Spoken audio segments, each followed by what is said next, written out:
means that ammonia is coming into a forest, and that leads to N2O emissions. But ammonia NOx also, with deposition, increases forest growth, enhances CO2 sequestration. NOx leads to ozone formation, and that has negative effects on the forest growth. Now, these models I mentioned to you are predicting these emissions, and there is a model that predicts ozone formation, and that's all used to calculate if, for example, this warming and cooling impacts. And on the left-hand side, on the bottom, you see an example of how the nitrogen surplus is changing over 7 scenarios. You have the input by manure, fertilizer, fixation, deposition, and the crop uptake, and you see these let's say, red dots, which is the surplus. And then on the right-hand side, you see how that surplus is then also what the fate of it is in terms of ammonia emission, leaching and runoff, ammonia emissions, N2O emissions, and other losses. And you see the 7 scenarios plus 3 different models. And that's done to be a bit sure, to give a feeling of the reliability of the predictions. But it's clear that if you look to the impacts, it's quite huge what you can do with all kinds of measures on these losses. But we did not only look to the trends over the whole globe, but also spatial variation. And on the top, let's say on the bottom, here you see spatial variation in ammonia emissions from image.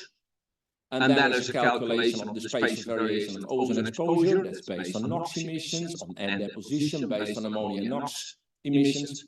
And those data are used then to calculate the spatial variation in N2O, carbon sequestration, and the net greenhouse gas exchange. And the main thing that I like to show here is that you see clear hotspot areas, regions, like in China, India, Western Europe, US, not only for air quality, but also look at the net greenhouse gas exchange on the right bottom. That's mainly in those regions where there's a big part where the cooling effects are dominating.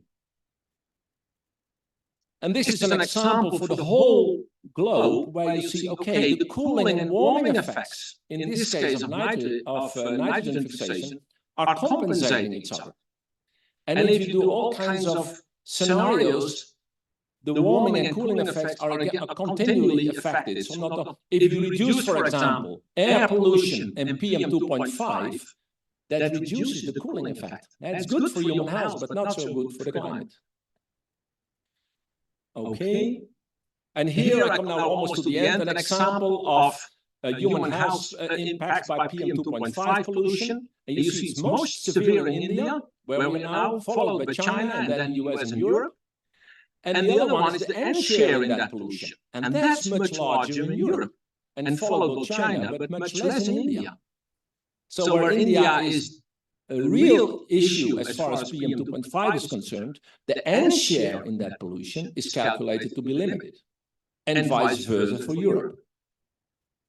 And I come to a final slide. So it was now about what are trends in air pollution, what are in greenhouse gas exchange. If you go to the rivers, the delivery of nitrogen to the coast via rivers, that's also affected by those scenarios, but it's a pity to say, but that is not so much affected. It's even mostly increasing instead of decreasing. That has to do with many other sources than only agricultural. It's also coming from aquaculture, lots of natural sources, there's waste management. And in general, you can say that effects in air quality are reacting much faster to emission reductions than it does in soils and rivers, because there's a lot of buffering there. That's another message that is really important coming from our modeling work. And this is what I want to say in my short presentation. Thank you. Thank you. That's a lot of complex pictures. I mean, you know, graphs and stuff. But maybe maybe there is a reason why I forgot to ask you about your presentation. Because after having gone through that, now you want to understand what tools you have to understand what happened what happens, how we land there. So maybe you would you like to run through your thing, or would we? I mean, yeah.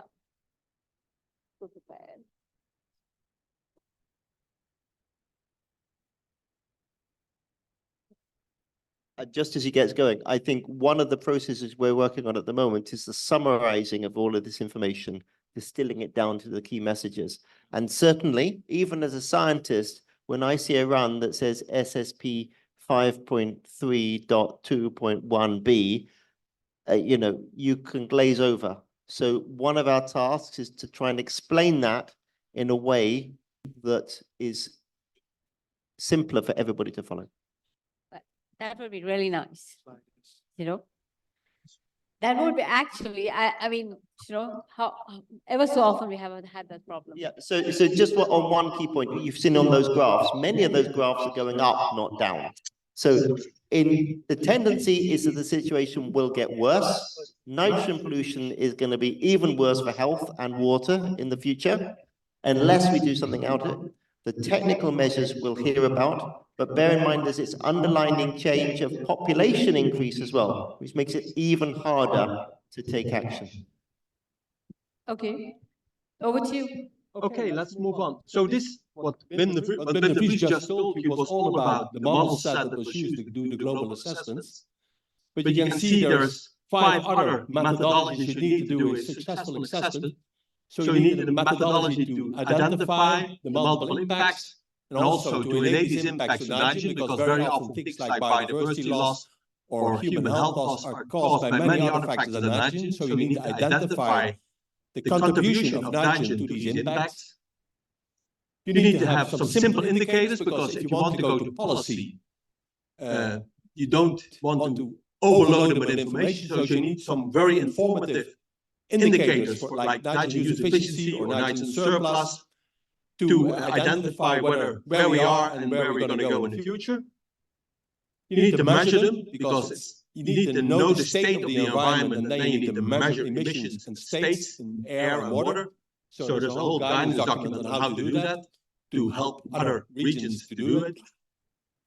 The valuation, so if you have all the impacts, you need to put a weight on them, because I can tell you there's something like 25 identified impacts. They're not all equally important, but you can easily overload people or politicians if you present all these impacts with graphics and numbers. And I forgot to mention a very important other methodology you need. That's about the barriers, because if you want to change the current situation, very often, if you go to agriculture, you want to change agriculture or behavior of people, there's a large number of barriers you need to surpass to go to a better situation. So we also had a look at the barriers to change. So we don't have policy messages, but we have some messages, like I said, so we managed to deliver these methodologies. And on the impact side, we used the famous driver pressure state impact response methodology to identify impacts, and we provide examples at all levels, so from countries to regions to farms. There's a chapter in the International Nitrogen Assessment coming out in September on the system indicators, which are summarized in this figure. So I already mentioned nitrogen budgets, nitrogen use efficiency as an important set of indicators. There's the methods to measure the state of air, water, and soil. That's in chapter 8. And in chapter 9, there is the information on valuation. And you can see this is the value of a nitrogen pressure on different impacts. And you can see they vary quite a bit between different impacts. So they're on the low side, for example, biodiversity, and I think that's this. And sometimes they're quite high, like for, we know that the contribution of fertilizer to crop production is very high. It's also very high to ozone, but it also vary quite a bit between regions. So this is the variation between regions in the world. The black line is the world average. The red line is the situation for the marginal cost in North America, and the blue one is the marginal cost in Latin America. So we have to really deal with a huge variation between impacts and between regions. And that's where I want to stop, I think, because we don't have policy messages. Thank you. So we have an idea of the kind of tools. Well, have an idea of the kind of tools that y'all have used and will be part of your publication in September, right? Yes. And then we have an overview of the modeling that has been done. But clearly, even from the last slide that he had shown us, we saw the differences across the world, and how some things are bigger in some places and are the same, though a problem issue is not so much of a problem in another. So we're talking about a world of variations. Sorry. Dave, I was wondering if you could give us a sense of, this regional variation. How are they different, and what kind of commonalities are we talking about? Because after all, if it is going to be like an international effort, there has to be some, we have to be mindful of the differences and understand them, and as well as the commonalities. So if you could give us a sense of, the regions and what's happening there. And Sure. Thanks, Artie. Yeah, and I'll go to over here and just show just a couple of slides to try to take a dive into the more focused regional perspective. So the global modeling gave us the big picture and sort of the big scale picture, but then we also had teams working in 7 different areas of the world to give us much more focused regional information. And I'll just quickly show a couple of slides from that. Yeah, that was it.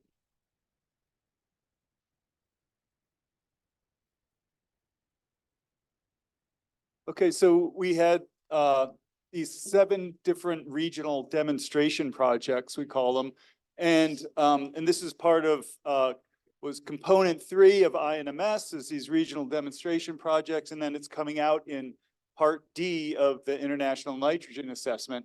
And so each of these regions has a chapter that then picks up on the tools that Hans just talked about and applied those tools to that region. And then there's a separate chapter that then tries to take some of the messages from all those different regions and come up with some commonalities and differences. So we have, for example, we have the East Asia demonstration region that focuses on the East China Sea, South Asia, and the Indian Ocean. The East Africa demonstration project focuses on the Lake Victoria watershed and the 5 countries involved there. East Europe demonstration project focuses on the Dniester and Prut rivers and their outlet into the Black Sea. Western Europe focuses on outputs to the North Atlantic Ocean. The La Plata River Basin in South America serves as a demonstration region for all of Latin America. And then we have the Nooksack River watershed up here in the northwest corner of the US and southwest corner of British Columbia that is a small demonstration region to kind of encompass many of the problems here in North America. And so we use, in all these different regions, we use those tools that Hans just talked about to look at benefits, common benefits and common threats, and develop and sort of pull from the indicators that came out of the earlier chapters to try to come up with focused comparisons across all these different global regions. And I'm not going to spend a lot of time on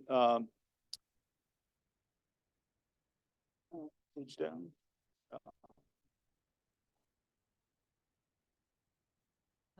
Hey, Alice, she's online. When we get to page down. Questions of audience online. So I'm just going to try to give a quick hint of some of the overall messages that came out of this.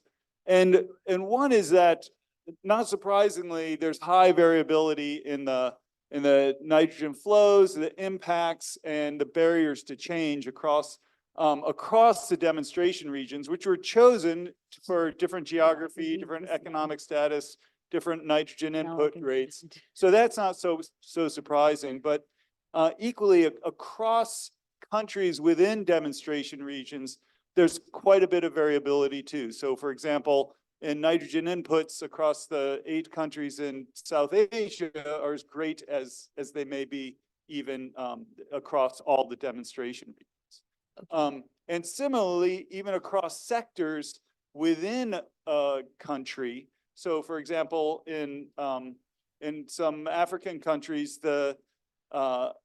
yes, we've talked a lot this week about low nitrogen inputs in agriculture, particularly smallholder agriculture, but there's also nitrogen excesses in other sectors as well. And so there's that kind of variability across all these regions. Okay.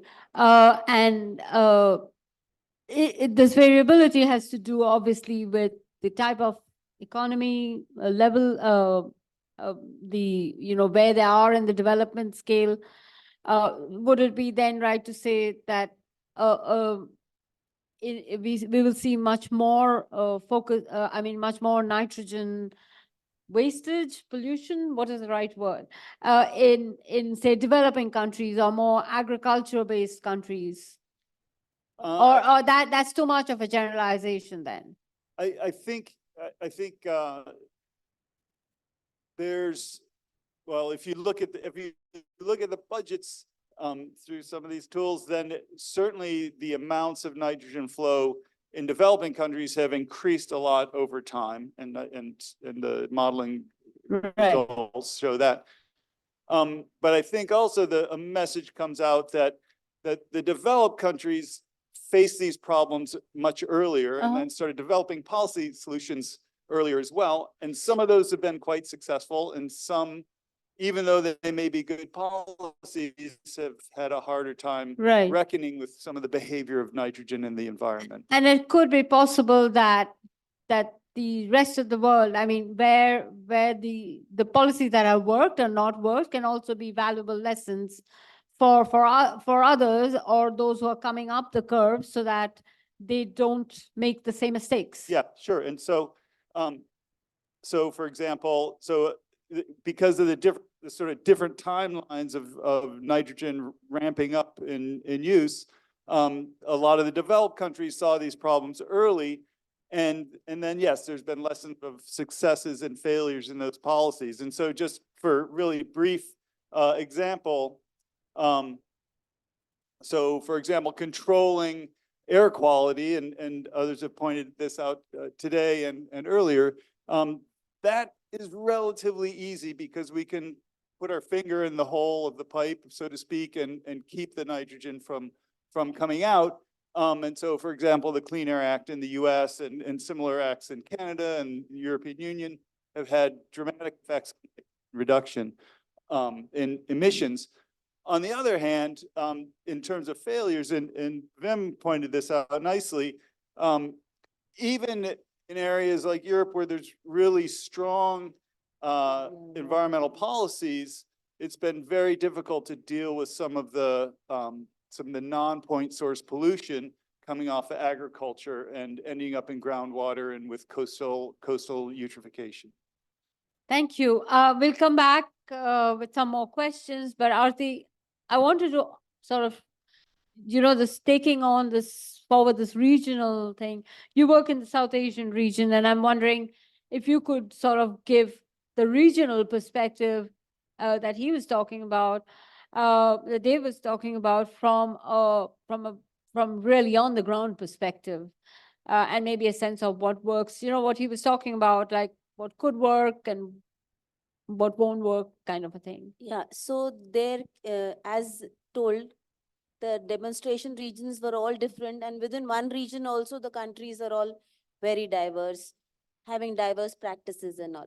So we cannot have one single solution across anywhere.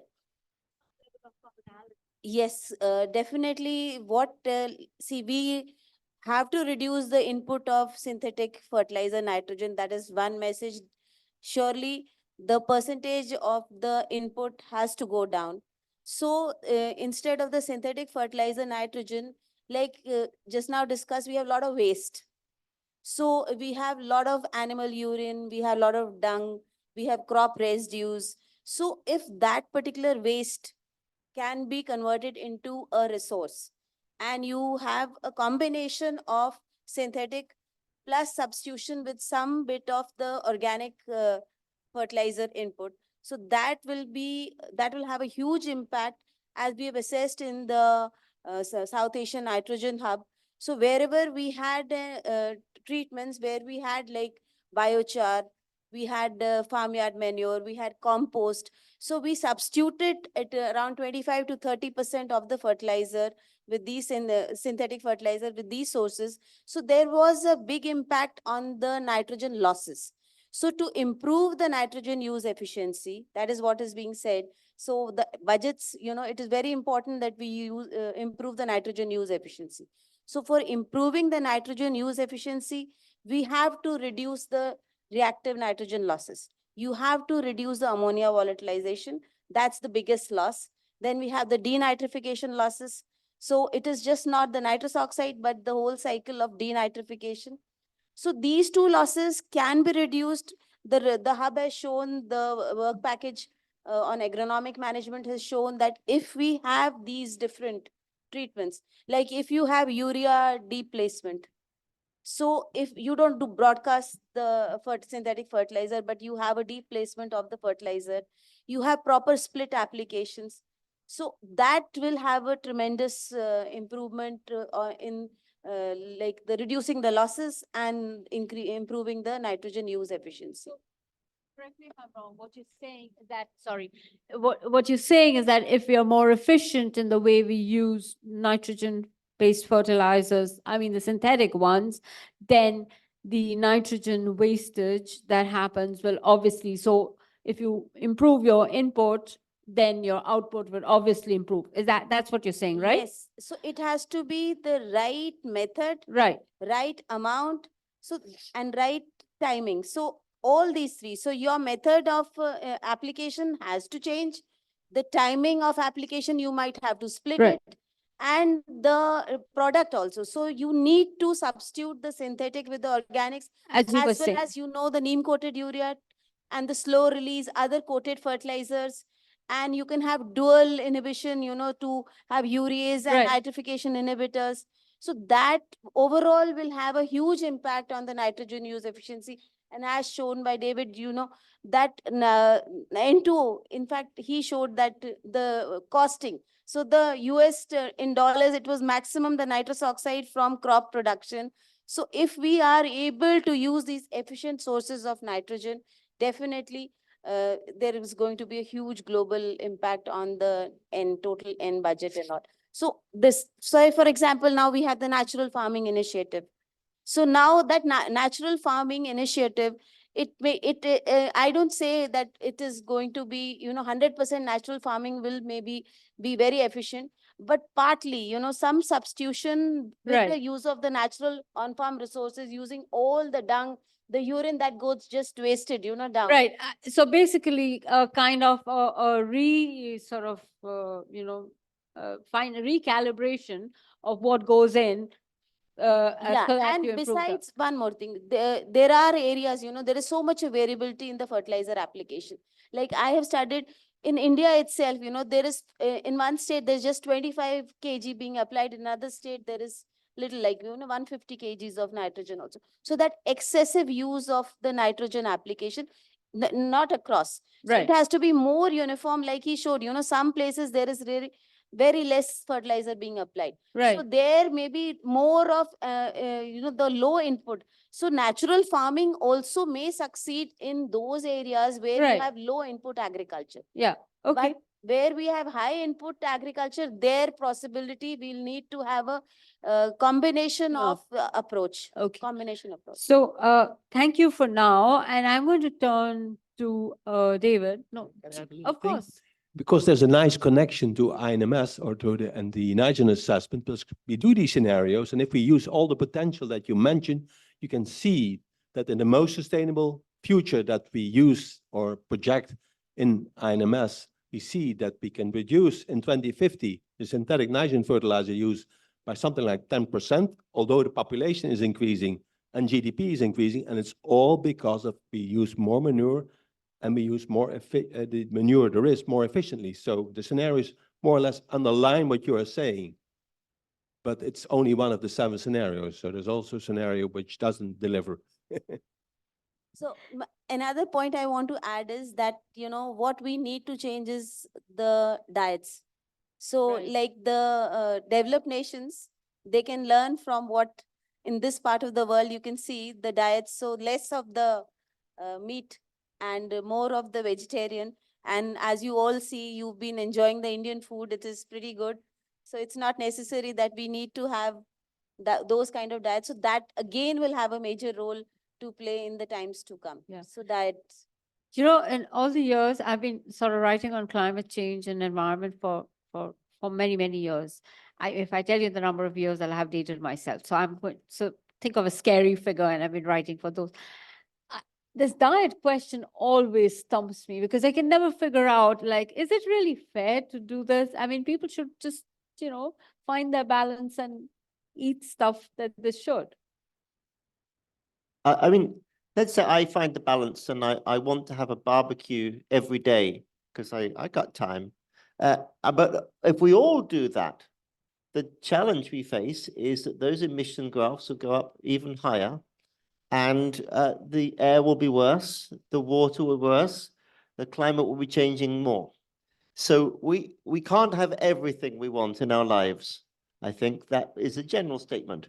And we can't have all of the consumption of everything we want and a planet which is not got these threats. So if, this is always the case with the scientists, if we would like clean air and fresh water, we need to act differently. Yeah. Okay, I get the point. David, I come to you because, you know, one of the things I keep hearing all through several things, actually. One is, looks like the big player in this game is agriculture.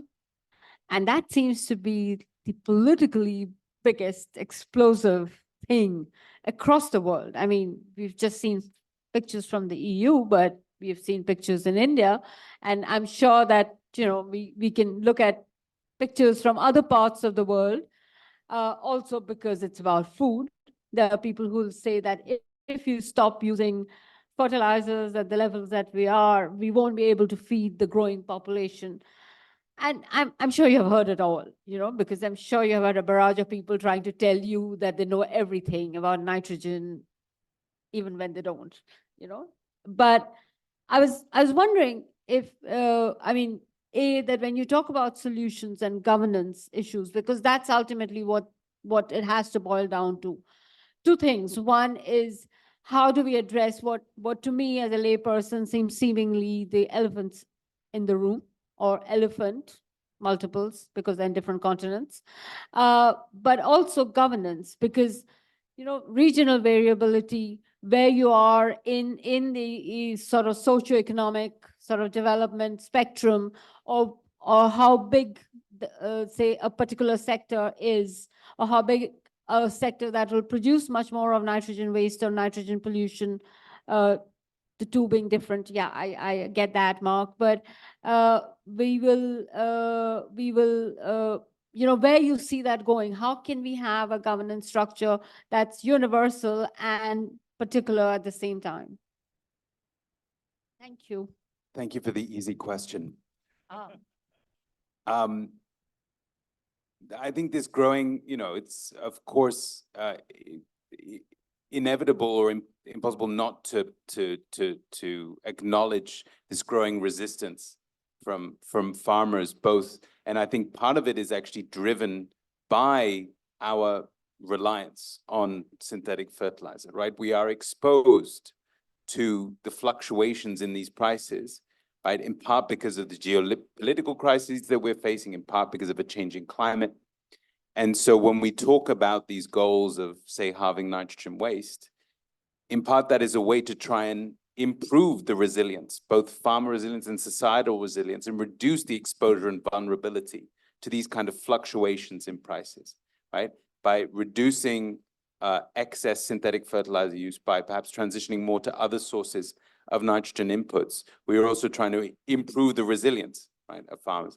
And then when it comes to governance, we're trying to, I don't want to say we, I'm not speaking on behalf of the scientific community at all, but I think what is emerging is this balance between, as you say, the universal and the particular, in the sense that we have these overarching goals that are emerging, and at the same time, nationally specific and even regionally specific means of implementing those goals, right? So there is a focus now on developing national action plans to try and implement better nitrogen management. And each of those plans will look different depending on the situation in those countries, different sectors, not just agriculture, non-agriculture, but in countries you might not expect, right? Non-agricultural emissions and losses of nitrogen are greater and are growing at a faster pace than agricultural losses, right? So they need to be nationally adapted for sure, while still driven by this overarching goal. And there's a parallel there with climate, right? We have the 1.52-degree goals, but then underpinned by these nationally determined contributions, the NDCs under the Paris Climate Agreement. But, you know, I'm sorry, I keep coming back to it, but primarily I keep thinking about how in many of these environmental agreements that we have had, I mean, after all, if we are to resolve this, and actually, and the question is to you, but if anybody else wants to jump in, please do. I mean, after he finishes, of course, is that there's always this fight about where you are in the development scale and what you can do. How do we, but at the same time, you're right. I mean, as you mentioned, it's not just agriculture, though we think of agriculture as a big, I mean, for a layperson, agriculture is a big culprit. And if this whole thing on hydrogen, green hydrogen works with ammonia being the way you move it, then that's going to be another culprit. So the sectors, as you said, will change. I wonder then, how do we avoid a situation where we actually can get, because you're are scientists, but also on the edge of or involved at some level in informing the policies of the future or currently. I'm wondering, how do we avoid the kind of situations we have had with other environmental agreements where actually we get this one to move? You know, it's not got a lot of attention over the years. It doesn't get a lot of press attention, I know that. But beyond that, I mean, how do we get it to move without running into the same problems? I mean, on the one hand, I think it's been really impressive to see how quickly nitrogen has increased in terms of policy visibility over a very short period of time. It's only been about 5 years since we went from almost no mention of nitrogen on the international stage to now 2 UNEA resolutions included in major regional policy goals. It's included in the latest biodiversity agreement to halve nutrient losses, right? So it has entered the policy conversation pretty rapidly, at least at nitrogen writ large. In terms of how to avoid some of the failures of the past, I mean, there are different approaches, and depending on what agreement takes the lead, there is a push for an interconvention coordination mechanism, right, which will coordinate efforts, and some conventions may find it more opportune to act on certain things than others, right? You have the Air Convention that obviously works on ammonia and NOx. You have Montreal Protocol, could potentially look at nitrous oxide, and they each have their own approaches. And part of what we were trying to do in the International Nitrogen Assessment was also to look at some of these more innovative governance approaches and also be clear in terms of the kind of measures that are already available, over 160 that could be taken to improve nitrogen management, be clear on the total costs, the costs that could be avoided, the damages that could be avoided from more ambitious action. So I think we're trying to lay, with this assessment, the scientific foundation of policy relevant information that can hopefully drive more successful policies and international action in the future. Sorry, Mark, before I let you answer, I was going to ask Dave, because you've looked at the regional variations, could you, do you see that there is already perhaps, I mean, you did mention sort of in the passing about things that have worked and things that haven't worked, but is this more like a pretty much like the things that have worked in developed countries and perhaps developing countries where nitrogen sort of it's becoming a bigger issue, is they can look at it, or is there a reverse flow of things as well, because it's obviously not static? Yeah, no, I I think there absolutely is reverse flow. So I think there's lessons to be learned from things that have been done and that have worked and that haven't. But then there's also a lot that I think, as Artie was pointing out, that we can learn in developed countries that come from developing countries as well. And I think the point with diet, for example, is a good one, that, you know, that we can have a less meat intensive diet, but not suffer from lack of good food. Right. For example, you don't have to just, suffer through it. You can actually enjoy your food as well as have less impact. And then there's also, I think, a lot of opportunities for potentially developed countries or developing countries to skip ahead, where perhaps early infrastructure development is one of those barriers to change that Hans was mentioning, and where developed countries are stuck with systems that are wasteful. Thanks a lot. Mark, before we go, I just wanted to, and before I said thank you to everybody, but I just wanted to ask you, you know, there's one part of the conversation which we haven't touched upon, and that's the barriers in a meaningful way. If you can quickly take us through some of the barriers. Sorry, I left the tough work for you at the end. Don't worry, that is the tough one. And I think we need to transform from a fear-based approach to an opportunity-based approach. And we also need to recognize what stakeholders like and what they don't like. I'll give an illustration. If a government say they want to take action, they recognize the pollution, we're going to have tough regulation. Instantly, the stakeholders are up in arms, say we don't want to be regulated. We don't want our farms closed down in the Netherlands or whatever you are. So let's say, well, that is to some degree needed, but let's mirror it with the opportunity. And that's where this conversation that about nitrogen waste is coming through the assessment is that is not, let's say, waste as in excreta or manure, but waste as a waste of money, a waste of resource. So $300 billion a year worth of wasted resource. If we do better, this is a business opportunity for everybody. That, I think, that financial one is there. Hans will come in with his numbers, which will be there in the final assessment when we're published, about what are the even bigger billions worth to be saved from the environment. But ultimately, that money case, I think, will help say that this is an opportunity as well as a threat.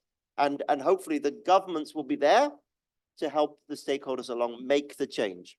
So thank you, all of you, for actually illuminating sort of a problem that, though has got a lot of policy salience in the last couple of years, unfortunately hasn't got that much media salience, where we create the pressures to act faster, or maybe you're acting fast because we haven't been around.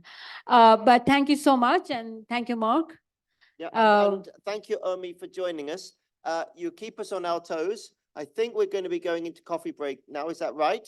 So there's opportunity for more questions. I gather that those of you who are online, the Ali Leach, don't worry about that. We have no time. But what we do have time is if you're online and you've listened to this and you think you've got some great points to make, stick them in the chat. Ali will be capturing that. Bring the feedback to us. If you've sat there and you've got a question you want to make, Edin is somewhere in the room. Edin is waving. She's not waving. She's left and gone to holiday. No? Okay, I hope you know who Edin is by now. I understand Edin's been taking notes. And with that, thank you so much for coming, Omi. Thank you, everybody. And thank you for all of you for making a difference in bringing this international nitrogen assessment together.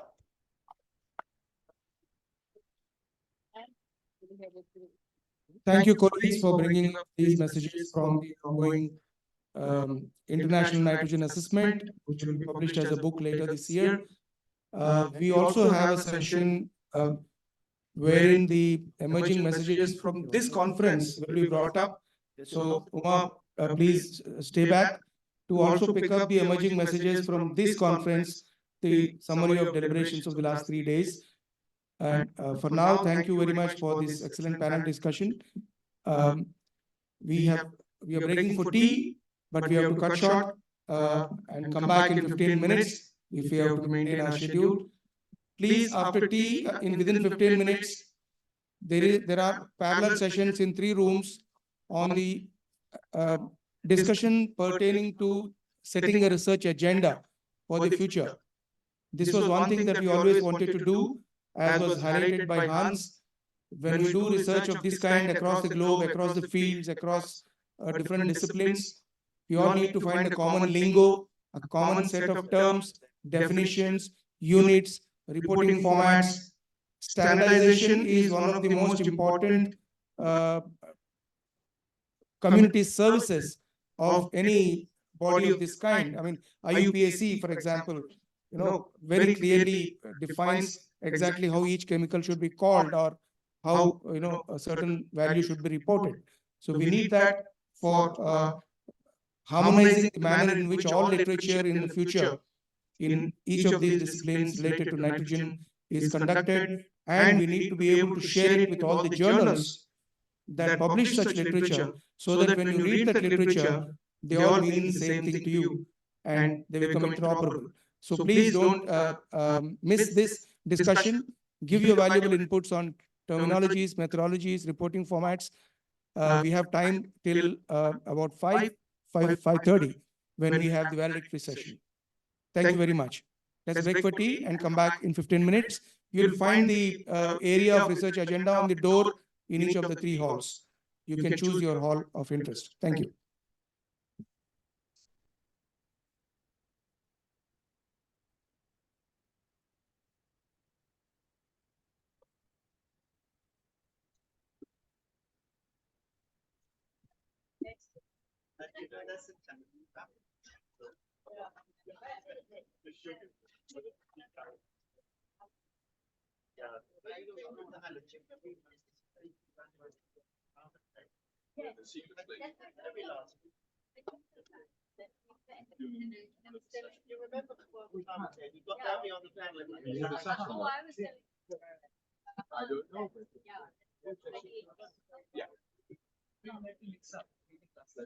I might be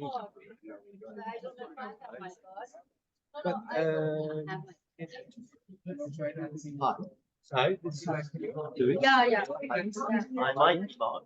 I can remember that.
Lewis, you take the other microphone? Let's see what happens.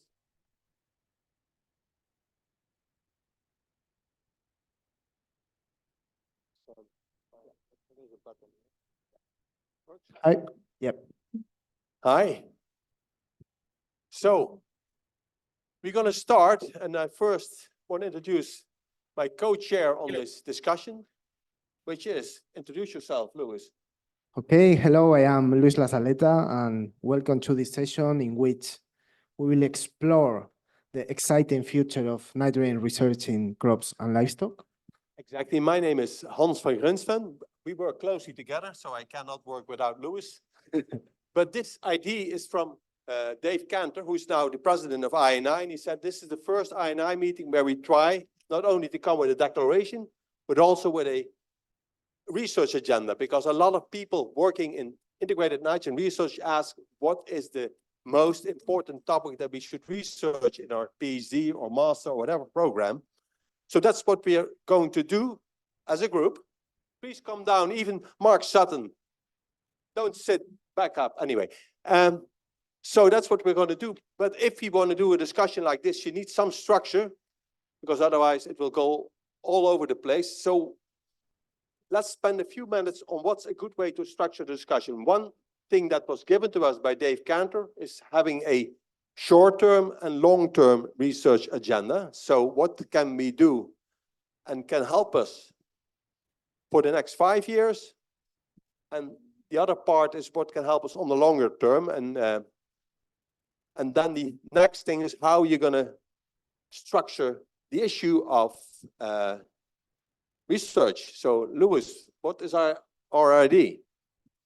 Our idea is that among all of us, and in a participatory way, we have to reflect about which we consider are the hot points that are now on the table, or those solutions, hypotheses, alternatives that should be in the agenda in our labs as a matter of a new study, a new project, a new solution to check, to test for the short term, 5 years for the long term. I already told that.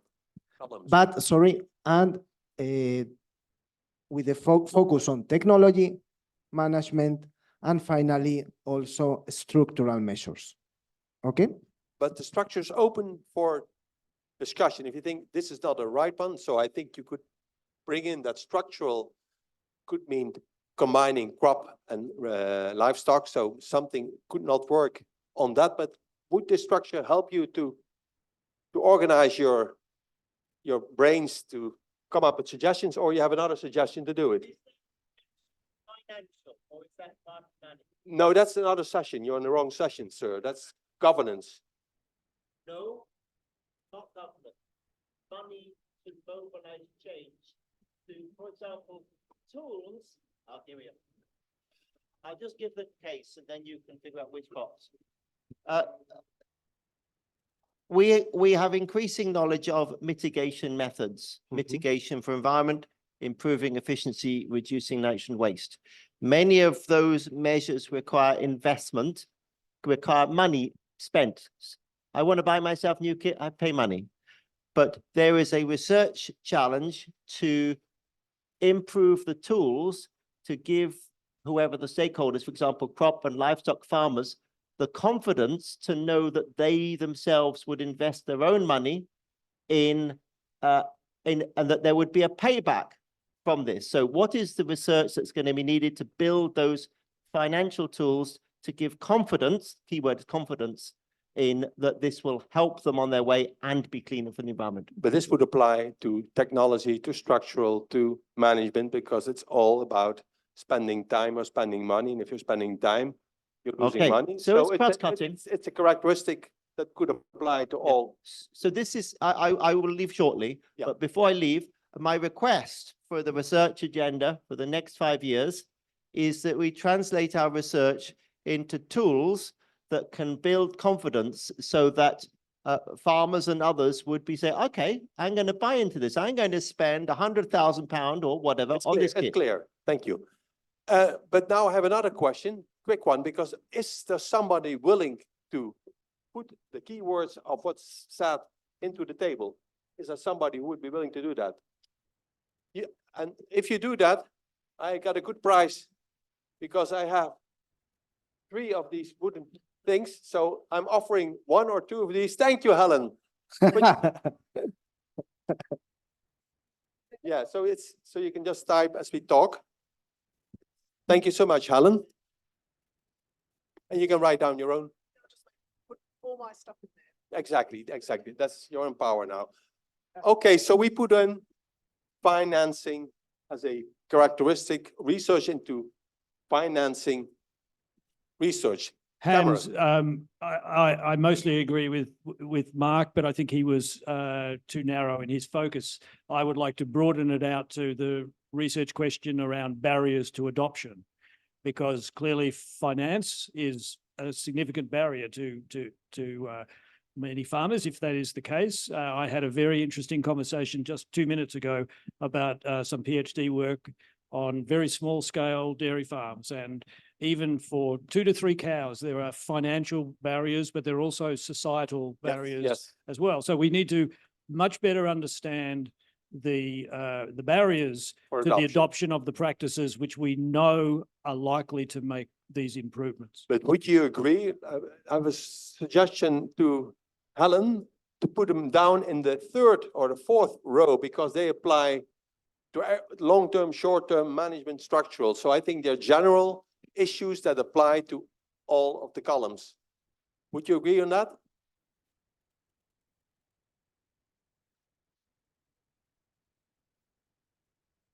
Structural means that's a transitional change. So you're going to change the setup of your farm. You're not only going to manage your crops better or your livestock better, but you're going to choose a different rotation, or you're going to bring in livestock if you don't have it. So it's more transitional change. That's structural change. Okay. Is that what you define? How you would define structural change too? Monocropping to integrated cropping. For example, yes. It could be changes that involves more than a change that will stay for more than 1 year. It's not only to decide if we are cultivating this or that, but it's what kind of a structure our exploitation, our farm has, or for example, we can combine at the territory scale different farms. That will be structural measures for livestock and crops. Tired, so you don't have to do that.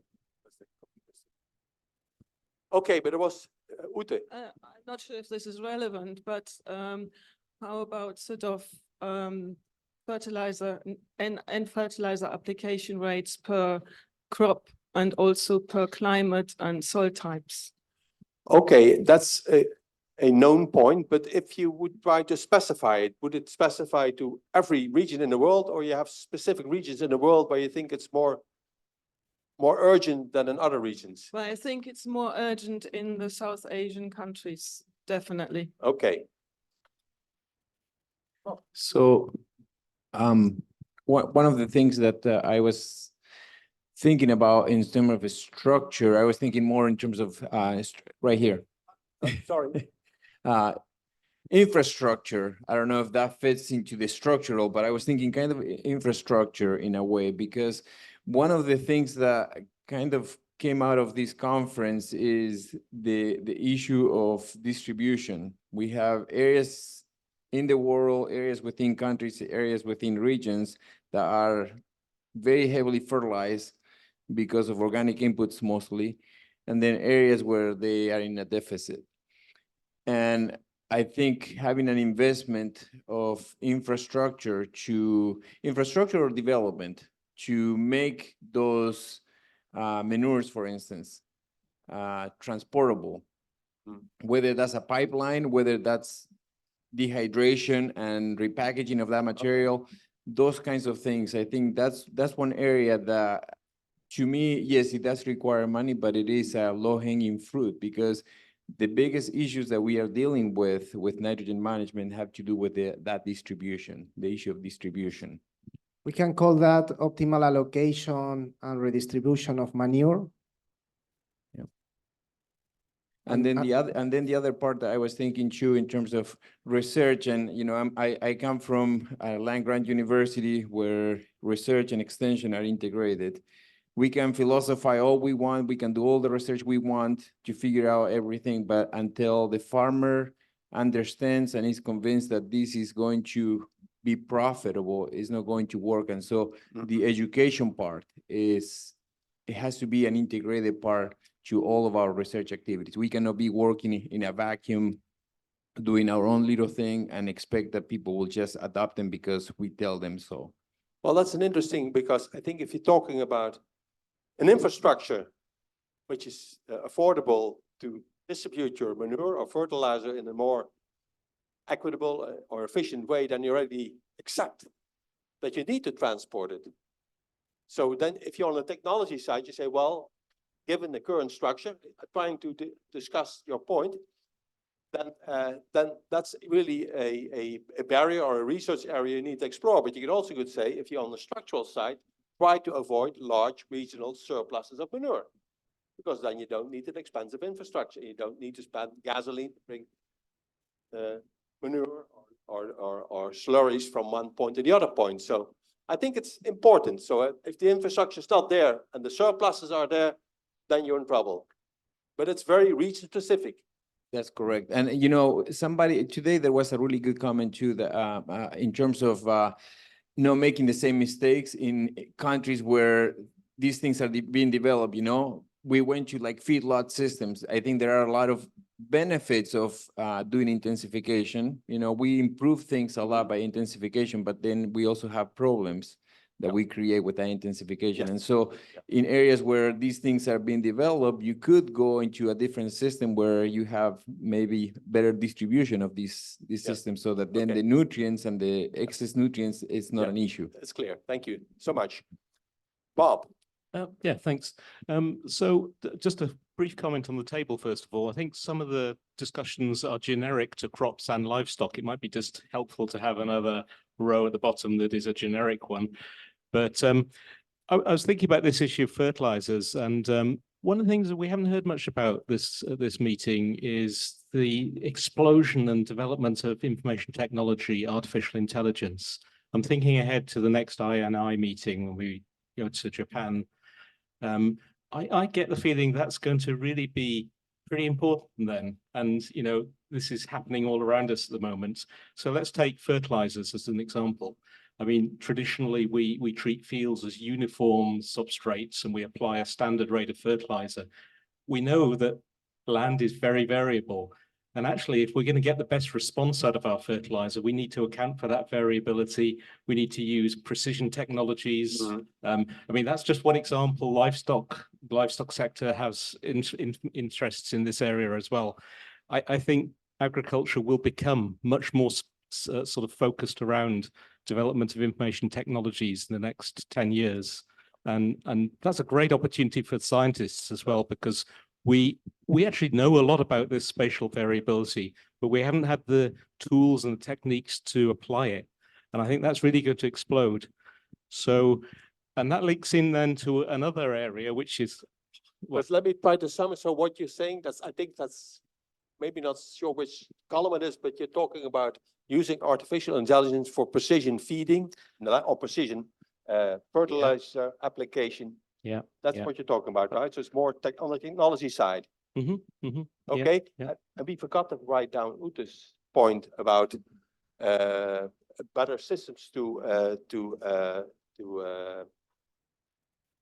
determine optimal or suitable fertilizer rates in South Asia, right? Or South and East Asia. Yeah. So we forgot to write that down. But it's probably a little bit broader than just artificial intelligence, because it brings together remote sensing, information technologies, satellites. That's the whole list. So, yeah. Thank you so much. Right. Thank you. I think when we talk of short term, first of all, we have to discreetly distinguish the places with lack of or excess first. On input, excess or lack, excessive or lack. For example, we already see that in some places nitrogen is surplus, in some places lack. First, we have to distinguish those two things. One first, then when we talk of short term, we first delineate the components. What component? Crop, livestock, and so. When we talk the long term, we talk of system technology. We take when in short term, if Dr. Bute told that, first of all, if we talk of technology, then what technology? Crop technology, livestock technology, what suitable technology, what are those? First, we have to see them, then test. In 5 years, we can do that. When we talk of that, at the same time, when we talk of long term, then we need to think of combination of those. For example, for example, cover crop or any farming, those have long-term effects. That's why in long term, we have to think of integrated system technology.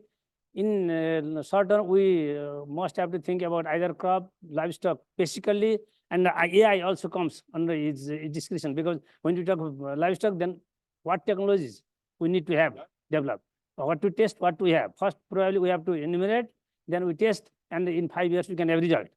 But we can't do that in 5 years. For example, if we change the farming system, then in farming system also, nowadays, due to socioeconomic changes, socioeconomic and biophysical conditions, many farming systems are changing towards market-oriented or something. Okay, but what would be your research question to a PhD student? So okay, can you put it in 10 words? What would be the research question for the PhD student that's going to solve this? Okay, in that case, for example, in short term, let's take a crop. Then what are the possibilities to enhance the productivity of that crop?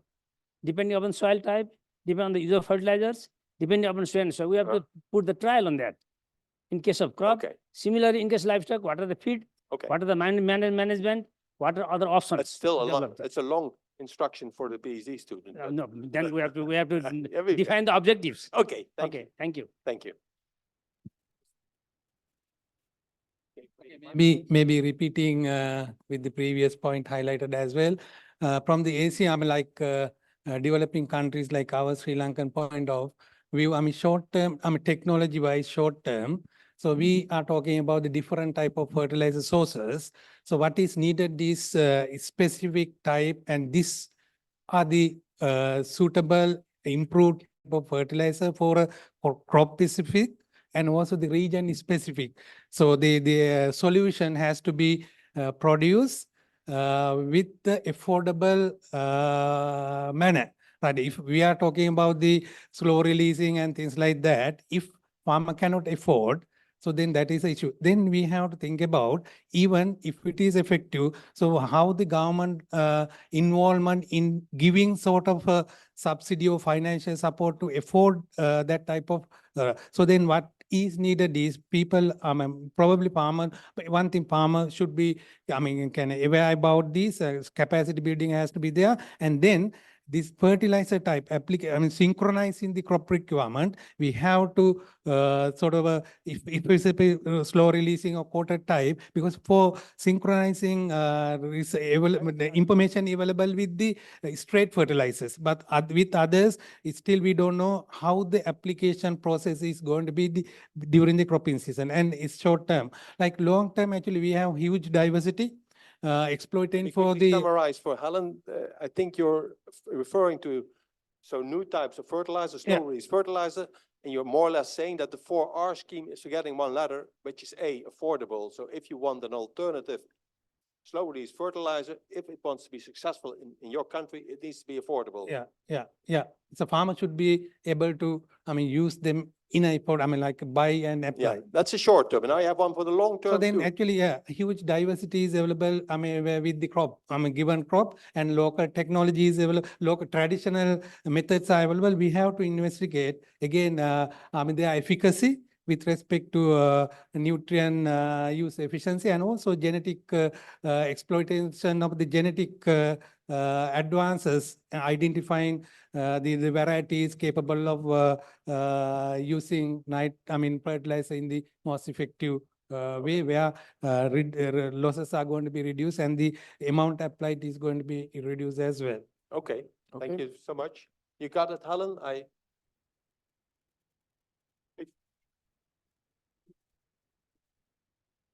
Okay. Yep. Claudia. Yeah, just a quick here. So yes, to follow up with the previous suggestion, that is about the chemical fertilizers, but also I think in the long run, above 5 years, one of the topic that previous presenter also shared about the biochar. Biochar can be retained in soil for long time, right? So taking into account both organic carbon sequestration and also many studies are there about the lower emission of nitrogen with biochar. So this can also be a slow release mechanism. So we can think of making biochar in the developing countries, but the challenges can be like whether there is the availability of feedstock or whether it can be produced commercially or not. But those areas which is feasible, we can think of biochar and mixed with these chemical fertilizers. And also in recent days, it has shown that it can be mixed with organic fertilizers as well. So I think that can be one solution, just one point. So, do you mean that we should generalize and give more access and produce more biochar in all the regions of the world? That has to be something to be generalized and accessible to all the farmers. Yeah. So, Okay. yeah, so for me, my research.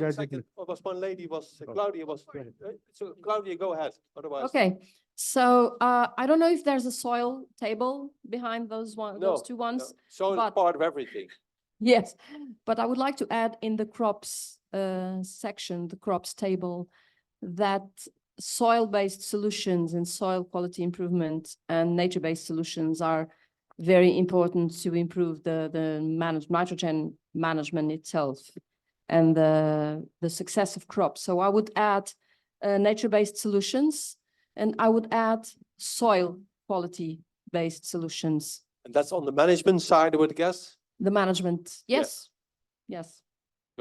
And another thing I think it's important is beneficial crops. There are some crops that are proven to be beneficial to others. For example, in mixed agricultural systems, some crops are have very good prospects to be beneficial to a system. For example, the Montado and the Dehesa, Luis knows about that. They are proven to create benefits for the trees, for example. So this is something that is not well known so far. There are good perspectives, but some further research is needed.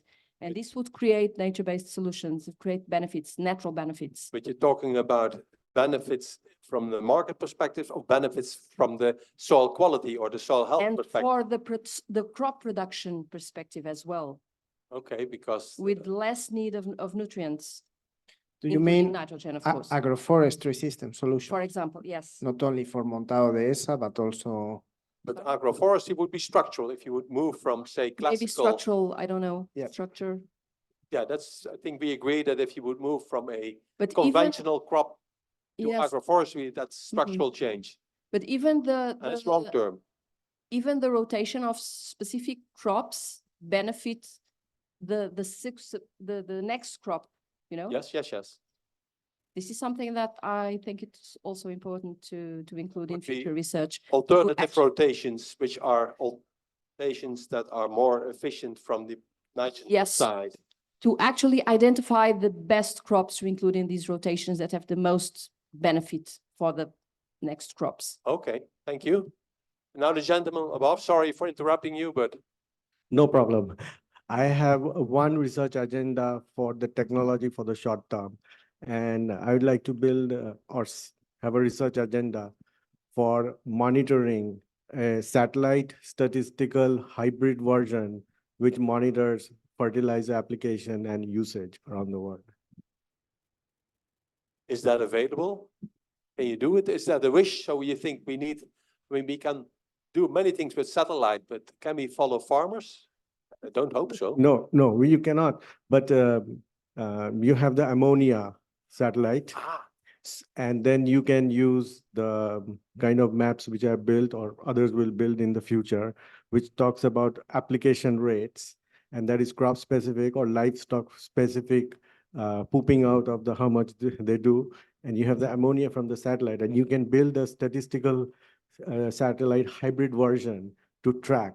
And that technology could be built with some investment, and that could be a 5-year project. Okay, so that interesting. So you're inspired by the keynote by Martin van Dam. Martin van Dam, that you can do more than ammonia monitoring with these data. You can also maybe do something about nitrogen efficiency or nitrogen application practices. Okay, thank you. Please. Yeah, harnessing biological nitrogen fixation in cereal crops, where we can identify and develop varieties which are responsive to the bioinoculants instead of fertilizer responsive varieties, so that we can reduce the application of synthetic nitrogen fertilizer. Okay, and where is the biological nitrogen fixation coming from? That's from other crops or from free living? You talk crops. So you're talking about leguminous crops. No, it is about even in the cereal crops. In leguminous crop, it is proved. Even in cereal crops, we have, because the varieties which are available are mostly fertilizer responsive varieties. We need to identify the varieties which are responsive to the bioinoculants. For example, even in case of Brazil, they have developed the sugarcane varieties which is responding to the bioinoculants rather than synthetic fertilizer. So in that case, like, we can reduce the fertilizer synthetic nitrogen application. Along with the bioinoculant, like, we can reduce the synthetic nitrogen application. I'm not sure if I understand. There is, for example, in my faculty, there is a research group that is researching some new varieties that are cereals fixing crops by CRISPR methods and so on. Do you mean that? Sorry, can I elaborate? I know what you are saying. In fact, this line of work has been abandoned for some time, but it was some time ago, some developments in improving the varieties of cereals so that they would be able to create rhizobium associations to fixate nitrogen. So this, I think, is what you were saying, right?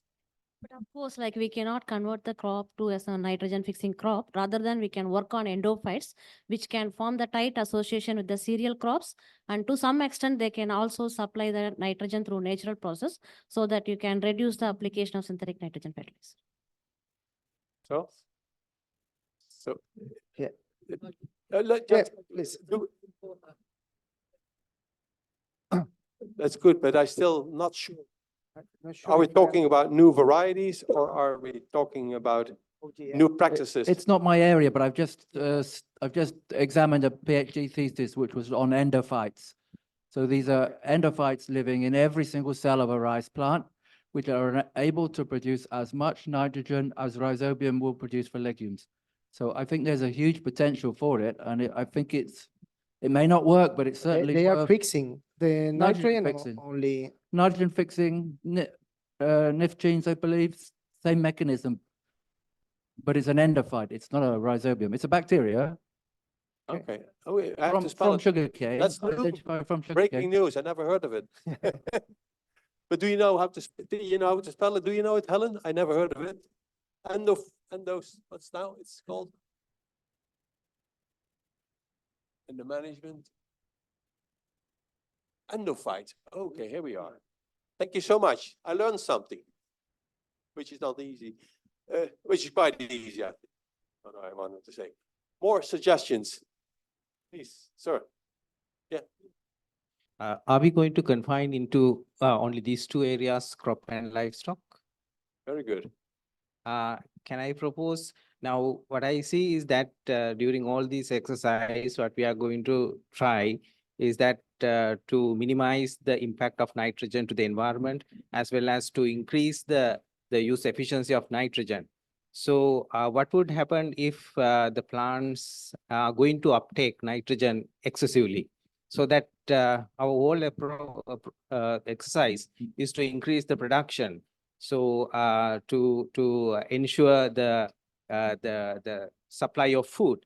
So how about the quality? If you are going to think about the changes, biochemical changes, as well as the metabolic changes in plants and animals, leading to production of new molecules and change in the composition, affecting the nutrition. So that I would like if you can include another area like food and nutrition to this the research, if possible. As a technological measure, like No, as a completely a separate section, like crop and livestock, and the third one like food and nutrition. So it includes processing as well as the nutritional aspects of the crops and the animals when the nitrogen is uptake in excessive amounts. So, yeah, so it's too high, you're talking about, I mean, the quality aspect, I heard about it. So if you want to make bread or beer, the cereal needs a certain quality. It's not only about tons, but also about protein content. But are you talking about excessive? So too high protein content? Yes, currently we are talking about to increase the uptake of nitrogen. Yes. Right. So what would happen? It is going to uptake nitrogen in excessive amounts, so that perhaps maybe the metabolic process in the plants can change, so that new compounds can produce, and also the certain gene expressions can change, and maybe the proteins that we are saying good now can be changed later. So that can affect to the nutrition as well as the quality of the product. More. Cameron. So following that comment, I wanted to even push the boundary much further and think about disruptive technologies that are here. And one thing that has not been discussed, perhaps in Japan in the next meeting, is around the change to our food production systems, maybe moving away from animals and cropping systems per se. So we make milk now in a stainless steel vat, and it is bacteria that actually are responsible for manufacturing this milk.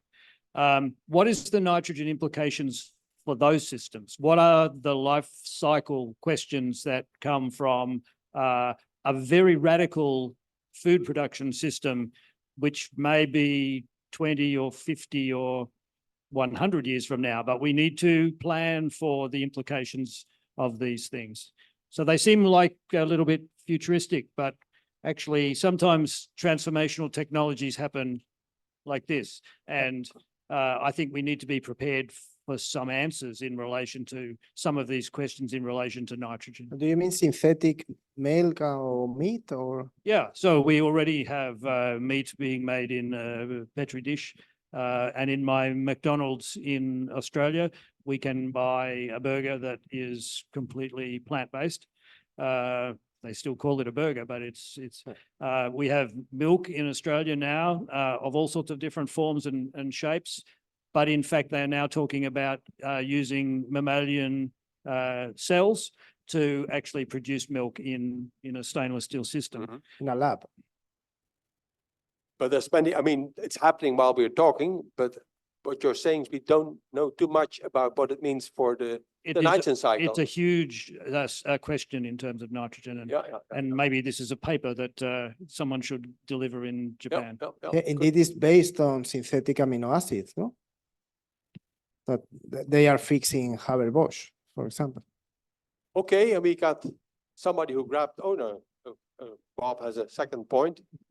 Yeah, if I'm allowed to. Of course. Following on from Cameron, really. I mean, I think that's important, but, you know, you think about looking ahead, we're facing the nitrogen challenge. We've got a climate change emergency. We've got a potential food security crisis. We're asking farmers to address these issues and potentially looking at massive land use change, massive change in practice and technology, all these things that we've been talking about. I think there are two implications of that are structural. One is the issue of land use and how we allocate land use and make decisions about land use, because there's going to be much more competition from the traditional sort of food production systems with bioenergy, conservation, food production, so on. So how do we balance those things? The second issue I think we need to think about is education. I mean, a lot of farmers in Western countries are getting pretty old. They're used to traditional methods. If we're asking farmers to solve all these problems with new technological approaches, we've got to integrate our research with the education. There's some really nice things going on in China where they're getting students involved in research platforms and integrating that really nicely. I think we need to try to think about that elsewhere as well, because there's going to be a huge role for education moving forward if we're going to achieve this change in production systems that looks like it's going to be quite dramatic. And, you know, Cameron's point is it's just part of that. So I think Okay, that's important. That's good, because that's something also for the structural change, for Yeah, the large. absolutely. Yeah, so, and the first point about land use is also land ownership. I'd like to add a little bit also to Cameron's point, because I think we have to accept that we're going through, as a planet, we're going through a transition of which we do not know what it's going to look like at the end. But I know in Scotland, where we claim to have the highest wind resource of anywhere in the world for wind, we would have the potential to create huge quantities of energy, and there will be moments, many, many moments, when we're producing vastly more electricity than we can use. And I can imagine a scenario in which we turn all of that into the production, or a lot of it into the production of plants through vertical farming, so that we have short distances for transport. We don't import from the Netherlands anymore. And that kind of system could be massively efficient in terms of the other resources that go into it. So it's just like you're saying, it's a look into the 50-year future, but I can see a transformation, an absolute transformation. Do you mean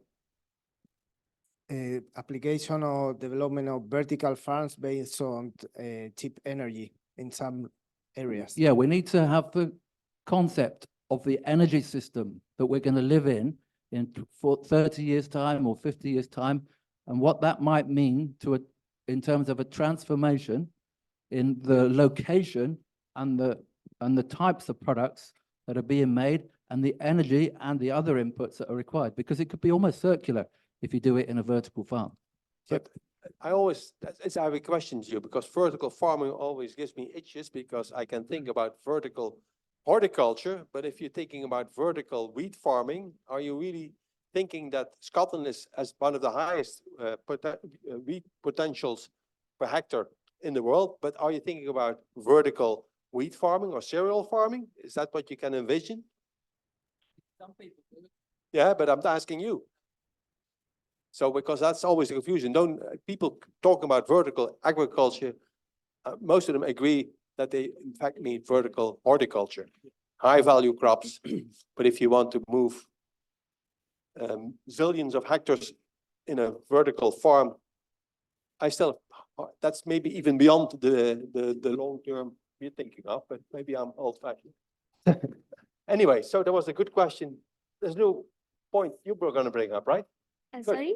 You have a suggestion? Yeah, suggestion. Please. I would like to include the inclusion of traditional knowledge systems in the cropping systems, because, for example, in India, natural farming is now growing up quite fast, and there is still a lot of knowledge gap. And in that system, the chemical fertilizers are replaced by the traditional cow dung based bioinoculums. So it's a very good system, but still there is a lot to study about it, about the nitrogen use efficiency, if the productivity will be maintained in such systems, or there might be many other traditional knowledge replacing chemical fertilizers with more organic local inputs, maybe. So that can be one point to study.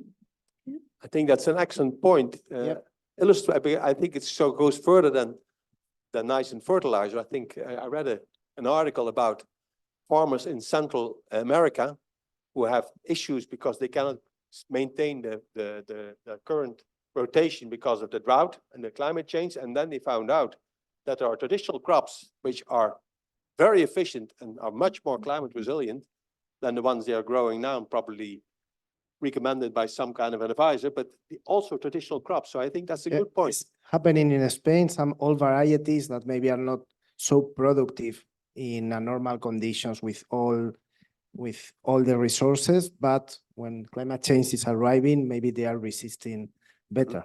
Therefore, this should be maybe in management, not losing the traditional knowledge, the traditional varieties. maybe for both livestock and crop. Yep. One more, I don't know what category should be coming as a system approach, because our part of the world, the production fluctuation is very much, and post-harvest losses are huge. Sometimes vegetable 40 to 50% losses are there. If we can conserve those, then the extent of cultivation and things like that could be, as system could be reduced. So that could be also one approach to minimize the use of input, and what we produce should be used in a more meaningful way. Okay. I still thinking from the start of this discussion, because the way Dave Cantor saw it was that he still has this vision of the PhD student coming in his room and they say, I want to be part of the solution of the international nitrogen problem. Do you have a nice topic that is really relevant and exciting?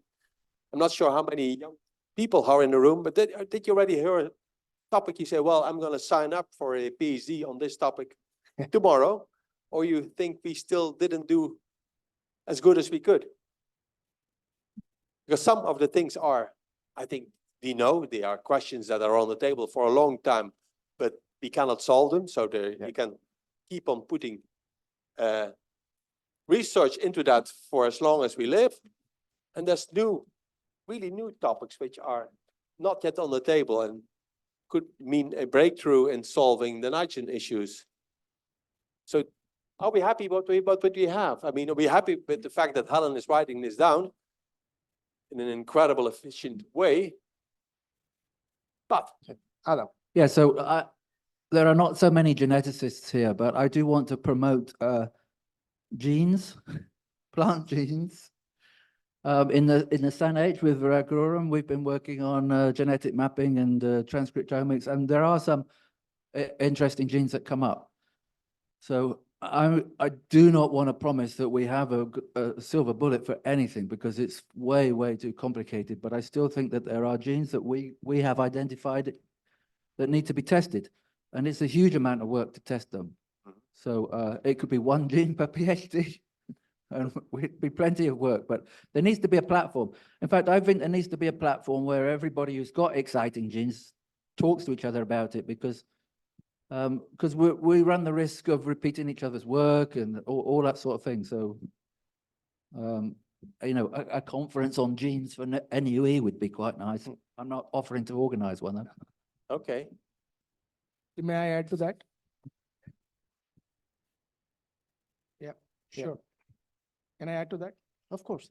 Yeah, we spent about 15 years now trying to understand the biological response of rice crop to nitrogen source as a nutrient. We know now pretty firm evidence that the way the rice plant responds to urea as the only source of nitrogen is quite different when compared to ammonium nitrate as the alternative source of nitrogen, which means bulk of the Western research that focuses on ammonium nitrate as the sole fertilizer and the sole form of nitrogen supplied to the plant simply does not apply, biologically speaking, to the entire global South and in certain parts of the global North, where urea is increasing as a source of fertilizer. We know, for example, the genes that respond to urea in rice are quite distinct to the genes that respond to ammonium nitrate in the same rice plant, which has evolved over 10,000 years. So this means there is a massive challenge in a caution that whatever is found in Arabidopsis or any crop, including rice, wheat, using ammonium nitrate should not be automatically extrapolated to the scenario of urea-based cropping in the global South. A whole research agenda needs to be developed where the urea response to each crop in each of the agroclimatic regions of the global South has to be understood separately. And that means that that much investment and that much capacity, technical capacity, human resource, financial resource would be required. So it's a quick win. So a quick win. Yeah, Could be a quick win. could be. Yeah. Absolutely. Okay. And that's I a think very there's somebody who wants to respond to your suggestion or has a new suggestion. Can, yeah, do you have him? There's the mic. Can And you- Wolfram Eckert, if he's here, he might want to also say something from the omics perspective in plants on which he has worked using small molecules. We only worked with the genes. So one of the things that I was thinking about is the need for us to branch out to working with other scientists in other disciplines. We definitely need that. I mean, I see I work primarily with inorganic nitrogen. I think we have a very good handle of how much nitrogen we need, when is the best time to apply it, all these things. But the biggest challenge that we are dealing with when everything else is pretty well figured out is the weather. That's what throws a monkey wrench, like we say, that stops the whole system. Being able to predict with more accuracy what's going to be the weather like. Right now, we don't have very good information about that. And it's really nice for soil scientists because we have an easy out. It's like, well, if we knew how to predict the weather better, we could do a better job with You're management. talking about short-term prediction or long-term prediction? Long-term prediction. I mean, the short term, 3-4 days ahead, that's okay, it's good.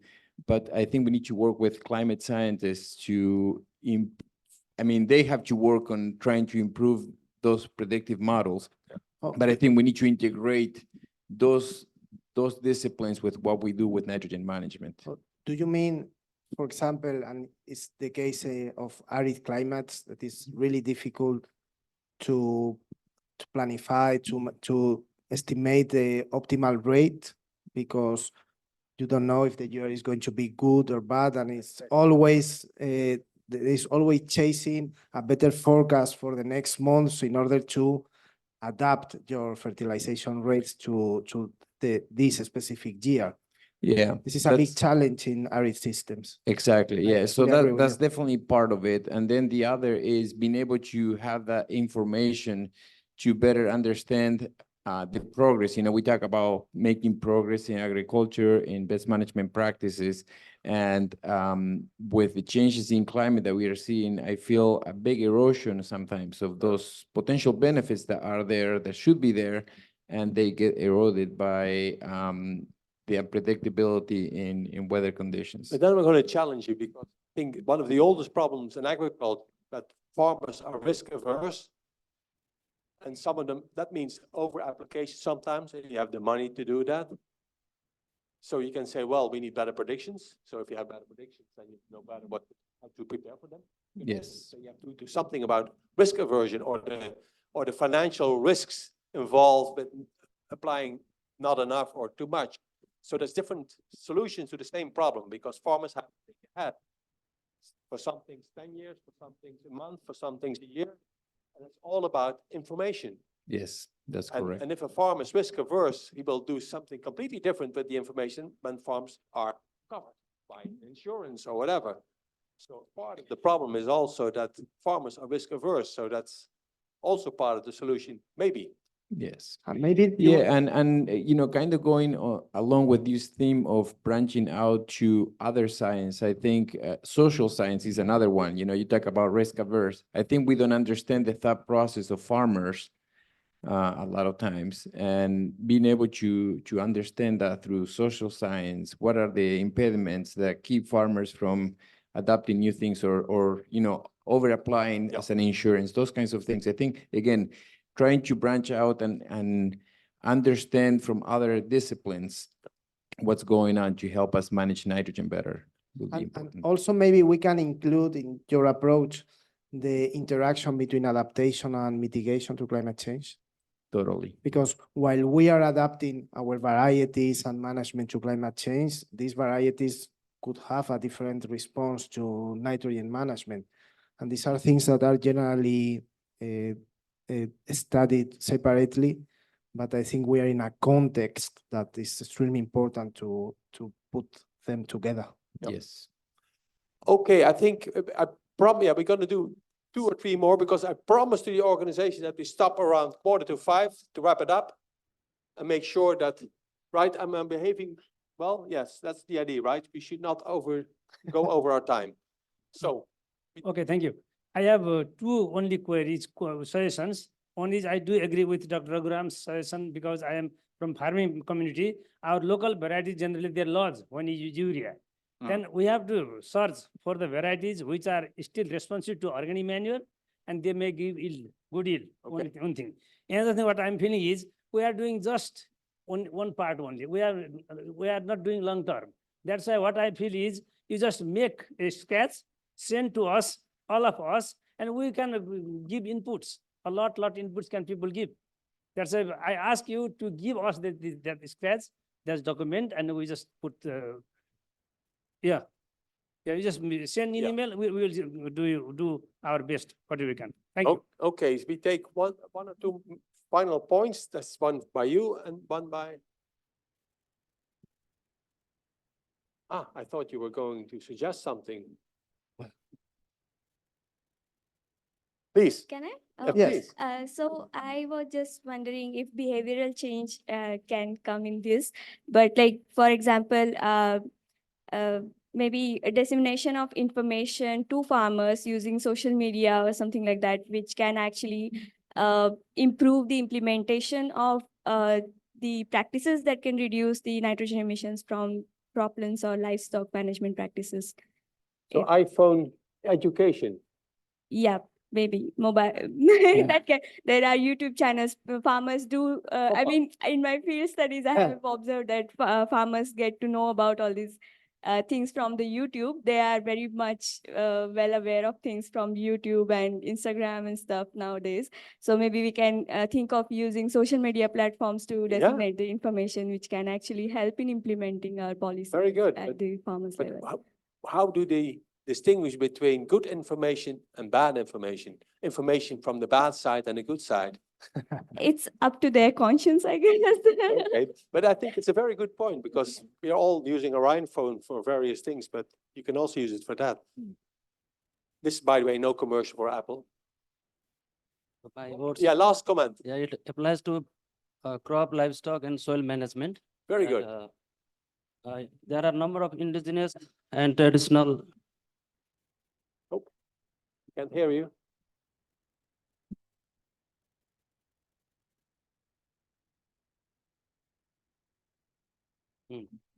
There are a number of indigenous and traditional knowledge techniques in South Asian countries, including Nepal, and which are not well documented.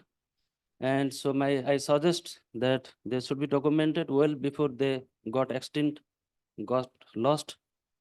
They should be verified by doing testing, on farm testing, on station testing, and we can identify the best and high impact technology from which are famous, which are traditional, which are indigenous, which are low cost and nature friendly. So we have to look to that aspect also. Thank you. Is there last? Did you get it, Helen? Because I'm not sure I understood the point. So we.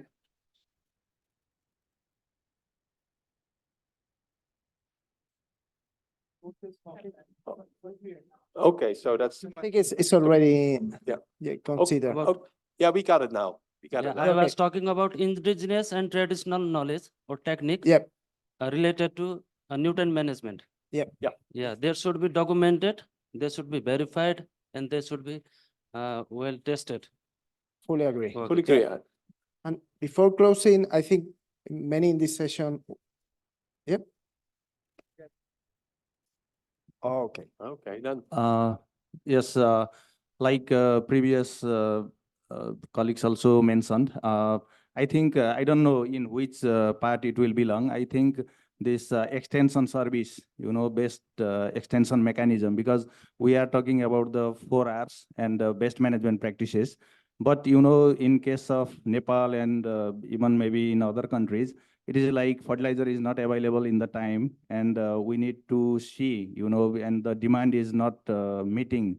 So in that context, I think this should be, we should have the proper extension mechanism that sometime, these farmers, they apply overuse of fertilizer, and one farmer applying very low and one farmer applying very high. So in this context, I think we can include both digital and physical extension services. Yesterday also we have this panel discussion that NGO could be, one factor that can disseminate these technologies. So I think also in the ground level, it should be delivered. So I think extension service should be better. Okay. You got another chairman.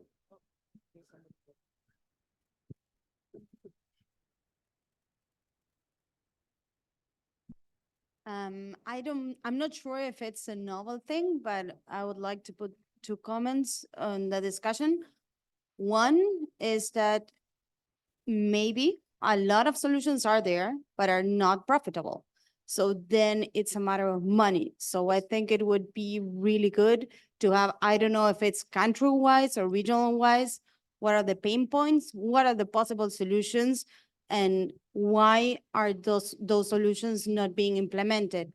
We talked about before different crops more adapted to climate change, but yielded less. Probably that's not profitable, or different kind of solutions that are not profitable. And we are asking a lot of farmers sometimes, and we forget is their livelihood. So we definitely have that in mind always. We're going to And- develop a scheme, 4 A's. We have 4 affordable, Yeah. applicable, and use to that. Then we have something against the 4 or against to align with the 4 R's. Yes. Affordable, applicable, and enjoyable. No, that's an E. Advertising. Yes. Okay, yeah, I think but you got 2 points, right? Yeah. accessible. Accessible. Would you agree with doing a 4A? Yeah, it might be the way. I think that in a lot of situations, solutions might be easier than what we think. The problem is that we are asking farmers to assume that risk, and no one is willing to pay that risk. Yes, good point. And you have you have a second point, right?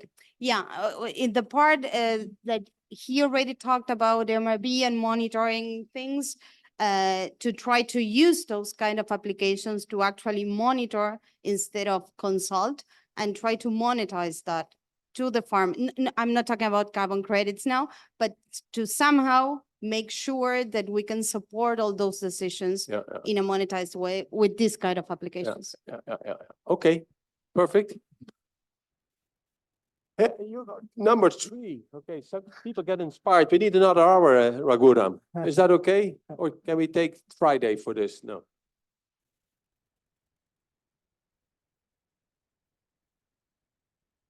Another problem I have observed on field that the replacements of chemical fertilizers like manures, they are very bulky. So it's very difficult to apply them in the field. And even the application will be uneven in the field. So that's one problem. So I would like, to suggest some study which can work on that to make the manures or organic fertilizers to be farmer friendly, easy to apply, lightweight, maybe to reduce that bulky to the some kind of concentrated, or in the. So do you mean easy to some apply. processing or transformation Yeah. of the manure for providing a better product with which the concentration Yeah, of and it can nutrients, easily be lower volume. available to the farmers as well. Yeah. But there is a lot on the table. You have to go to Denmark. They tried everything. Is it? Yeah, but most of them is not accessible, affordable, and applicable in other parts of the world. So I think you have to combine what you're saying with the 4 A's, then we find something useful. So we have one more young scientist wanting to say something. That reminds me, I think we should incorporate the concerns of young scientists, uncertainties about careers as an important point of research agenda. Let's close. Scaling up of electrochemical nitrogen fixation as an alternative to Haber-Bosch, seeing if that we can change the scale at which we produce fertilizers, incorporating that into the on-farm infrastructure, producing that on the farm, seeing if we can incorporate renewables. What's physical? Very good point. But did you get it, Helen?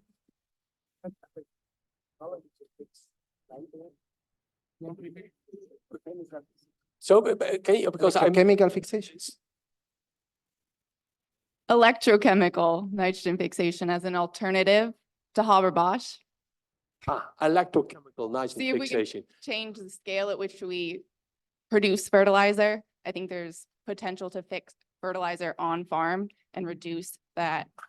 Okay, so it's also decentralized production of, okay, great. Yeah. And that's for the long term or for the next conference. So Okay. since Mark is not here, can I have the last word? Okay. Yeah, you can always have the last word, That's a Raghuram. Anyway, I think she raised the point about enhancing biological nitrogen fixation and proportionately reducing the fertilizer consumption, right? Now, this has two elements. One, as soil microbiologists, mostly assume that biological nitrogen fixation happens in the soil, ectophytic, nitrogen fixation. We know now that there are also endophytic nitrogen fixing microbes within the plant in many crops. And the knowledge about them is close to zero. So we need a whole lot of understanding as to what these naturally existing nitrogen fixing microbes sitting inside the crop plants doing. Are they fixing any nitrogen? How much will it contribute to the total plant nitrogen budget? And can that be somehow enhanced to reduce the nitrogen demand of the whole plant? That's an extremely important point from the biological perspective that you might want to consider. And as I said, I think for continuity to take place, I was raising this point yesterday in the steering committee as well. Once the nitrogen research agenda becomes a policy agenda of the governments and the UN processes, we will need researchers to now feed into this process in two ways. One is the novelty-based research, which goes into publications, etc., which may not directly feed to policy process. The other is continuous, repetitive, unfashionable monitoring kind of research, which is not highly publishable. But actually, that's going to be the most important for feeding to policy. You need to have national assessments not once, but every 5 years, so that they understand and they see the results from the policy interventions, tweak the policies. And for that to happen, unpublishable research, unfashionable research, unrewarding research, there has to be assured funding, because that directly feeds into government. And this also addresses some of the career concerns of the young scientists. The jobs in any science are not growing. And that's not very good for research certainly in the global south and anywhere else in the world. Thank you very much. Thank you for your famous last words, Raghuram, or almost final last famous words, likely. I think we've come to an end. Don't you think so? Yes. Louis? Probably we have been a bit biased to the cropping systems, and maybe I agree with Bob Rees, the fact that we didn't include a table of livestock and crop. There are maybe some system, including both sides solutions that were not on the table today, but anyhow, there are so many things that we can discuss that in only 40 minutes it's impossible. Exactly. I mean, this is just a snapshot of what we can produce in this hour, but I'm sure there's long reports about innovative ideas, so we can check whether they are complete or we have added something to that list. But it was an interesting discussion and a nice interaction, and it got better to the end, so that's good. So I think we thank you all, and we will ask David how he wants to share this with this group. So we cannot promise anything, but something will be in the follow-up. So we thank you all, and we thank Helen for being so brave Yeah. And who do we need to thank more, Louis? You, of course. To the audience, the organization, Professor Raghuram. Okay, so now it's finished.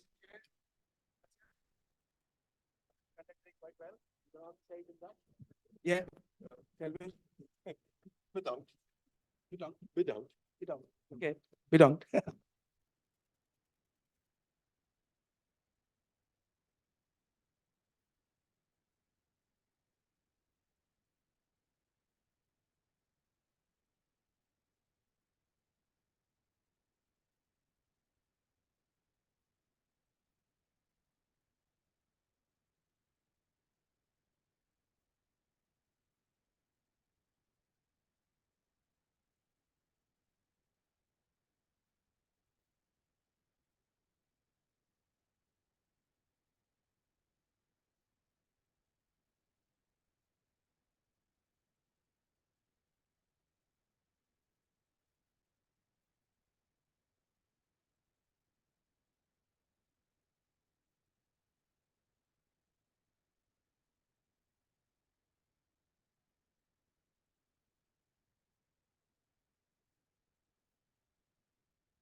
A small announcement, please.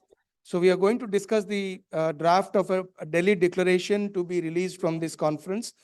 The people who have broken into other sessions have also finished their work. They're going to come back and assemble here.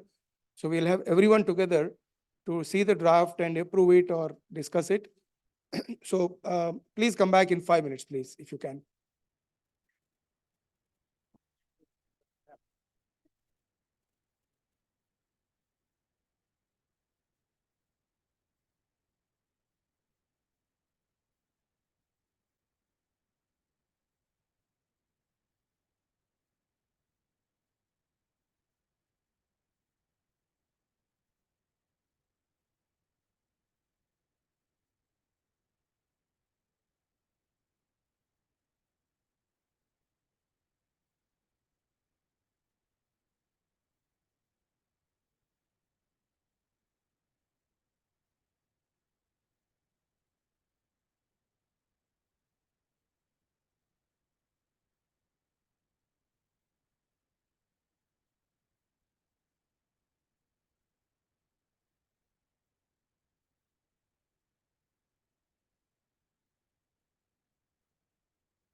All right.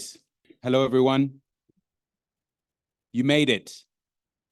We're at the final session of this edition of the International Nitrogen Conference. The way that this session is going to go is that we will first hear brief reports from each of the research agenda sessions. Then we will bring up a draft of the Delhi Declaration. I'll give kind of a brief overview of it, and then go paragraph by paragraph and see if you have any comments.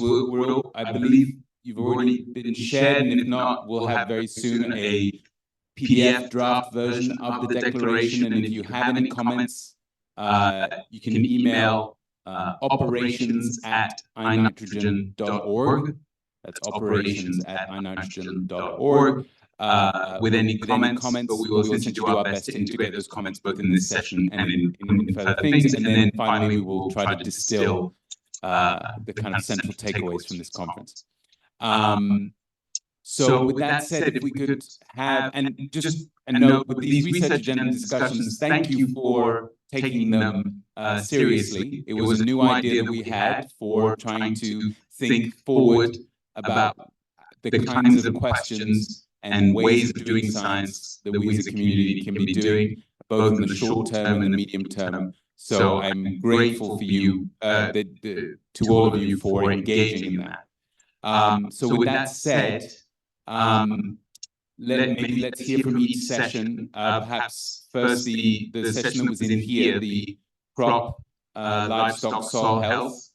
I don't know, Hans or Luis. If either of you want to give a brief description of just some of the takeaways or your own reflections on that discussion.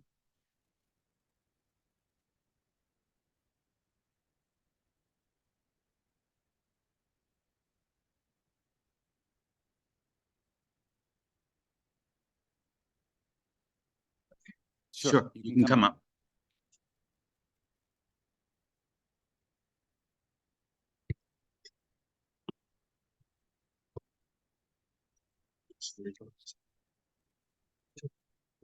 No, it's too much, I'm afraid. So, Lewis and I, and with the great help of Helen Suter, try to get a discussion going with the audience about questions for crops and livestock and soils, but research questions for the short term, and that's about 1 to 5 years, I would guess, and for the longer term. And we had a good discussion. So we heard some very familiar or existing ideas about research, because I think what Gobind said, there's a lot of research that has been going on for years and years, but we still haven't the final answers, and we need to continue on these questions, and we need to continue on funding these type of, say, conventional but very essential research to make progress. But there also were some very nice suggestions for new directions of research. Where we organized it, but it didn't work perfectly, is that we said, well, we have crops and livestock, and we have the technology pathway, the management pathway, and the structural change pathway, where you completely change the system. So we connect livestock and crops, or change to completely different crop rotations. I'm not going to read it to you all. One suggestion was to make it a living document, because we were a group of, I think, 30. And a lot of people started thinking while we were talking, and maybe the best ideas are still in the heads of people who didn't speak out. So one suggestion would be that we put it online and offer a few days or a few weeks of time to have people to add new ideas. But some things that came up, which I really liked and didn't know that much, I'm not sure what it means, is it both talked about, say, the new genes, so using new techniques to select new genes and put them into the old crops and make them a lot better. And on the same time, there were people talking about traditional crops, indigenous knowledge, because very often the genes don't have to be selected and put into in the old crops, but sometimes old crops are still available, and they can help us to increase nitrogen use efficiency or increase productivity of land under challenging new climate situations. So that was one thing that I liked. How many examples you want to have? So it's a couple of more, that's fine. So one I really liked was he listened to the talk by Martin van Damme about the ammonia emission through satellites. And he said, well, if we can we interpret these things with, say, with ground information to derive information about how farmers are applying fertilizer, manure. Because if you know more about what's happening on the ground, maybe the satellite information also helps you to get a regional or global differentiated picture of how farmers are fertilizing the land. And maybe one of the best ones that came up was a woman in the back was talking about affordability and of new techniques and applicability. And then we had a little discussion and said maybe on the side of the 4R principle, which everybody uses and which is world famous and nobody discusses the value of 4R, we need also 4As. And we can discuss which A should be in there, but one A is affordable and the other one is applicable. Another one could be accessible, but we need something on the side to bring in the sociology or the social economy of real life to make sure that innovations that in theory are possible are also really ending up on the farmers in the farmers' practice. So I really like that one. And new ways of other types of biological nitrogen fixation as an alternative for synthetic fertilizer. Many suggestions for harvesting the potential, especially I think in the global south and in Asia, to use the manure from all these many animals, because most of the livestock animals are in Asia. They produce a lot of manure, but most of it never reaches the field. And if it reaches the field, it's done in a very inefficient way. So I think that's really an important field of research, not necessarily very innovative, but very effective and very important for increasing the efficiency and getting to this target of producing enough or more food, but less nitrogen, synthetic nitrogen, and less nitrogen pollution. So I'm sure I forgot a few. So it worked. This interactive discussion with the audience worked, and I think it needs a follow-up to get sure that we get out the ideas that are in the hands of people. But that's more or less what I would like to say. If nobody complains, I think that's what it is, right? Good. Thank you so much, Hans. That's really great. And just to be clear, one way I think we can try to integrate some of these suggestions is, I don't know if we can get super specific in the Delhi Declaration, but at least acknowledge that these discussions were ongoing, and hopefully in the future use these as a precedent for future discussions at conferences like these. Let's go to the Air, Water, Biodiversity, Climate group. We have the rapporteur from there, if you'd like to come up.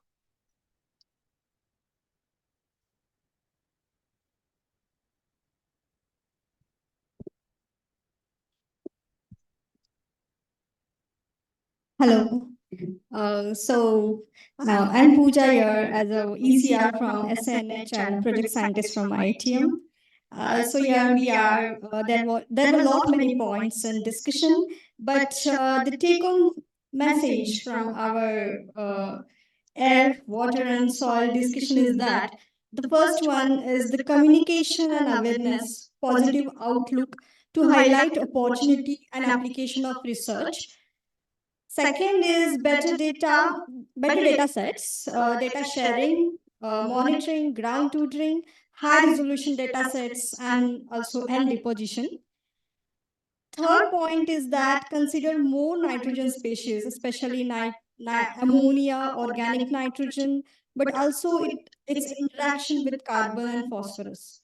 So these were the major 3 points we came up with the conclusion. Thank you. And any else point you want to add? Perfect. Yeah. He's got that. Yeah, the discussion continued on the research that can be done within the next 5 years. First topic, to enable low-end regions to avoid the pollution from nitrogen, while at the same time raising the nitrogen use efficiency. The second point goes to the data acquisition to improve data acquisition in terms of easier and cheaper data with the advances in technology, in the new technology. Yeah, thank you.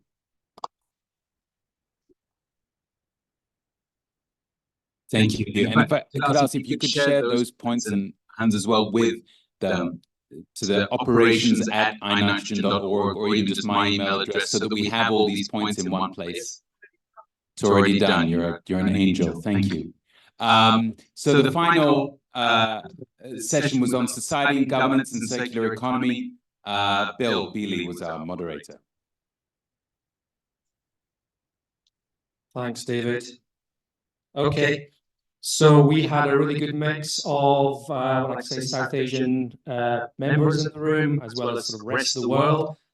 Everyone contributed. Everyone made a contribution, which was really good. We have about 2 pages of bullet points of all your brain dump. I'm just going to highlight a few, and apologies if I've missed some really important ones. Big one that kept coming up a lot in our research work is we must do transdisciplinary research. You've heard this before. What does that mean? So we need to be working not just our natural scientists, but our social scientists, anthropologists, economists, and even historians. So trying to make our research more transdisciplinary. There was quite a bit of discussion around the language that we take to stakeholders. So NUE, nitrogen use efficiency, do they get that? I mean, we get it, but we need to be careful that they understand those things.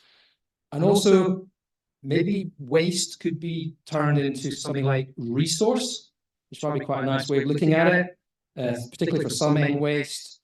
There was discussion a little bit about using life cycle value chain analysis to track N through a system. Another one on the policy side was maybe looking more at an effects-based approach as a policy tool to reduce emissions. So that's looking at ecosystems and applying sort of N targets that might work. A good one here was we need to bring the N2O issue to COP30. So we need to bring that, parcel it up. We cannot take the whole N cycle and track around these places. We need to be really, we need to be sort of looking at picking the right audience and picking our right issues of the N cycle. So COP30, definitely N2O, greenhouse gas. A regional one was actually rewarding farmers with payments for taking on good NUE efficiency. So that's a kind of incentive. Working around, so more research into food waste. So a lot of talk about food waste, quite a big N loss. And we've had a few presentations on food waste, so more on that. We felt there should be quite a thorough historical analysis of past policies and how that has worked or not globally. And in connection with the N2O to COP30 was identifying these entry points that we can go to these conventions, plan for them when they're happening. Policy briefs would be really useful to take with us and actually engage with NGOs, link up with NGOs. We're not going to do this all by ourselves, all the way up to governments. We need to do that. Someone made a really good comment that for the next I&I, we'd love to see indigenous people from the Pacifics talking about their nitrogen problems, and that led on to building policy from the bottom up. We cannot implement policies from other countries like the EU onto areas. They need to be built for country by country or community by community. 2 or 3 more. We do not engage with consumers, and that's one we need to think about how we do that. The end footprint tool is quite a nice way. There was a discussion around that. It's quite a nice tool for demonstrating your footprint. Big supermarkets is another area. We would love, but it's a funding thing, is to have an I&I comms team. So we've got a really nice website. We've maybe got Ed, one person who's doing their best, but we're not going to be able to write all these communication materials. We're not always the best people to do it. So that was endorsed by Wilfried, but of course it is down to funding, how we do it, how we keep going. And then the final one, which was quite amusing, was to get Taylor Swift on board with nitrogen and the nitrogen impacts. She's got a massive audience. So we had Ricky Kay doing a bit with the end song. Maybe we could tap into some big personalities and they can start endorsing what we're doing. So there we go. Hopefully that was okay for everyone. David, you were there. You can maybe want to add some things.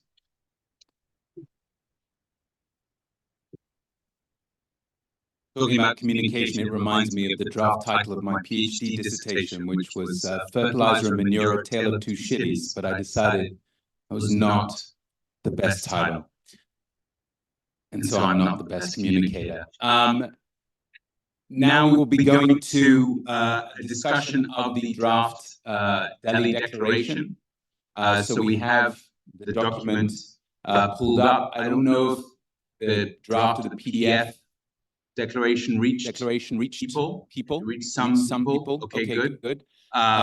So you have it. Some of you have it on your machines. So you can also read it in real time, and we'll be showing it up on the big screen. The idea for this discussion now is less having our kind of nitpicking hats on and more bigger idea hats on, in the sense that if you have specific language or grammar or minor edits that you would like to see, again, please email me or the operations@initrogen.org email address with your comments. That would be really welcome. The idea here is that it's an opportunity to perhaps think a bit more broadly about some of the broader messages of this Delhi Declaration. And so I'll go through just structurally what we were thinking into the declaration, then we can go through paragraph by paragraph. We won't come to a final text now. What we'll do is take account of all your comments and then do our best to integrate them. We'll run it by the I&I Steering Committee and then hopefully release the Delhi Declaration in the next week or so is my hope. But this is an opportunity to get your feedback on the latest draft of it. So with that, if we could pull up the text, that would be great.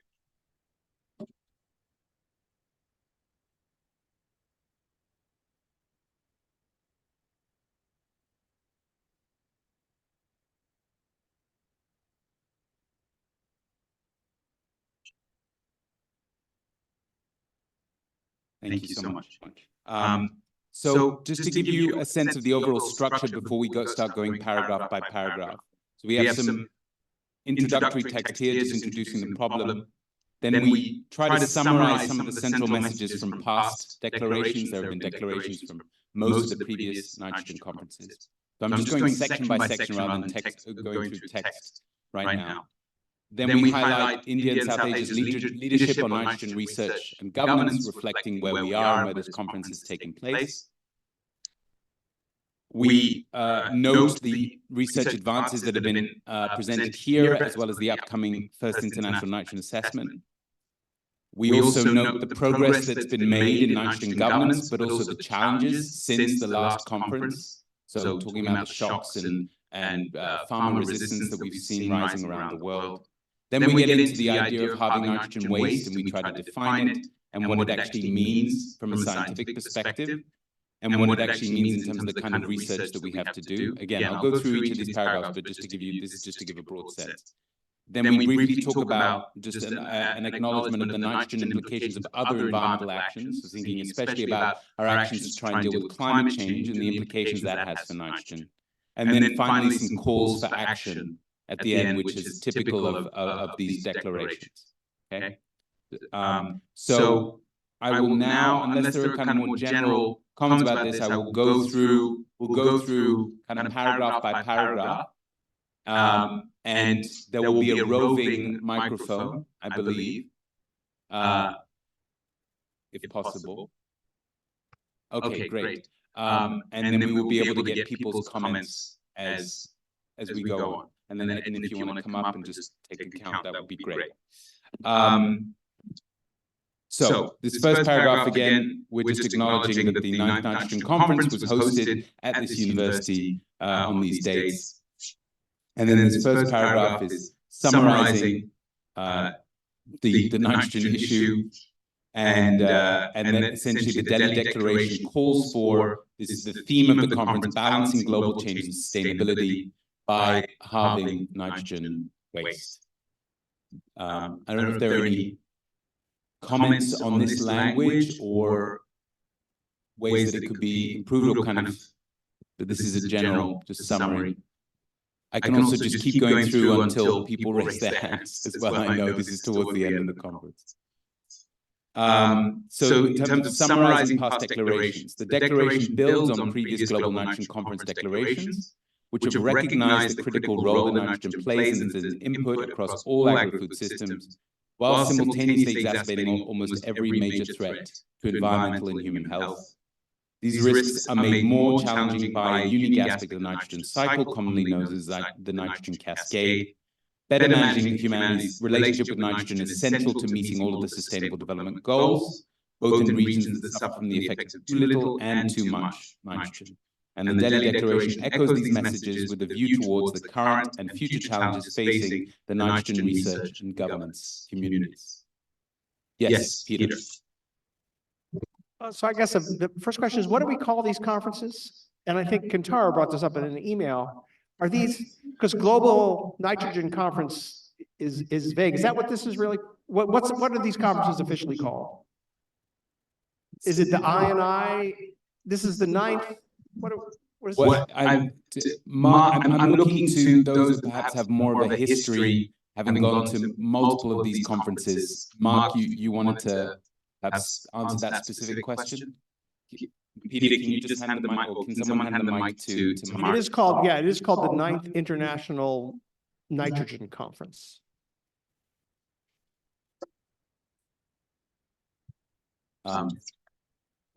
Mark, is that what you wanted to say?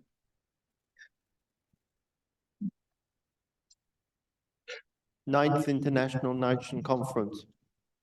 International, okay. Yeah, And then so it's in the general. you then would use 9th International Nitrogen Conference at the beginning, then you could repeat that formulation later and refer to the previous International Nitrogen Conferences, and then it's the same wording. So Okay. that's more correct, the present version. Great. Unless I see any other hand. Yes, Tapan.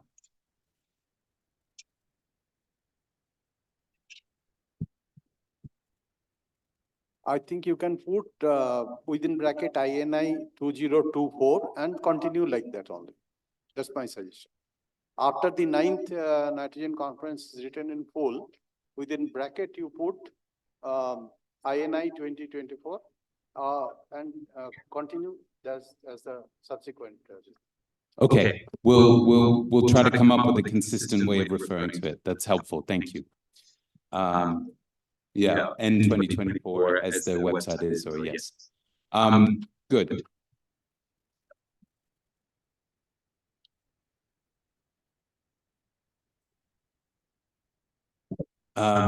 Yes, Cameron. Thanks, David. First of all, I'd just like to say congratulations on the start of a fantastic declaration. In that paragraph in the middle there, you talk about agro ecosystems, I think. Sorry, I've lost the wording here. Agro-food systems. But of course, it's broader than that. We want to make sure that we pick up the totality of nitrogen issues, which is dominated by agriculture, of course, but also industrial issues. We need to be upfront early on that it's broader than just agriculture. Yes, and I think that the idea in that sentence was specifically talking about first I guess the positive contributions of nitrogen as a resource, which is primarily in agri-food systems. So that's the critical role that nitrogen plays. And then afterwards referring to the fact that it exacerbates every major threat to environmental and human health, but perhaps more explicitly referring that to all the sectors that do that, or the fact that at least there are non-agricultural sources. Thank you. Sorry, well, just clarification, because I worded that badly, but other international nitrogen conferences, which this paragraph is about, yes, has been much broader than. So it's a little bit ambiguous because it infers that previous conferences primarily dealt with agriculture, where in fact they did deal with the suite. Yes, that's true. Thank you for that. Okay, perfect. So the next paragraph kind of summarizes India and South Asia's leadership on nitrogen research and governance. So celebrating more than 20 years of I&I, we applaud India's leadership on nitrogen science and policy, the only country to have hosted this global nitrogen conference twice. India led the negotiation of the UN Environment Assembly's first nitrogen resolution in 2019 with the support from a number of other South Asian countries, including Pakistan, Sri Lanka, and the Maldives, which was a watershed moment in raising global policy awareness of the nitrogen challenge and creating a framework for action. India has developed innovative policy approaches, such as the neem-coated urea policy that harnesses a national bioresource to address nitrogen loss from soil, and a key member of the South Asian Nitrogen Hub, a scientific initiative that has accelerated nitrogen science and policy research across South Asia. It also has the world's lowest recorded meat consumption per capita, an important example of the change required to more sustainably manage nitrogen given the outsized contribution of meat production and consumption in individual and national nitrogen footprints. India also reminds us of the urgent threats of nitrogen pollution across all sectors, having among the world's highest rates of air pollution and agricultural nitrogen consumption.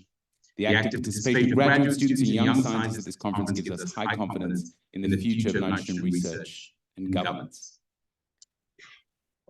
Any comments or reflections on this particular paragraph?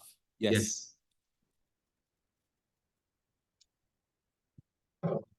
Thank you. In the fifth, I think, line, we have written there loss of N from soil. Maybe we somewhere, can we write NUE, increased NUE also? Is it necessary? Yes.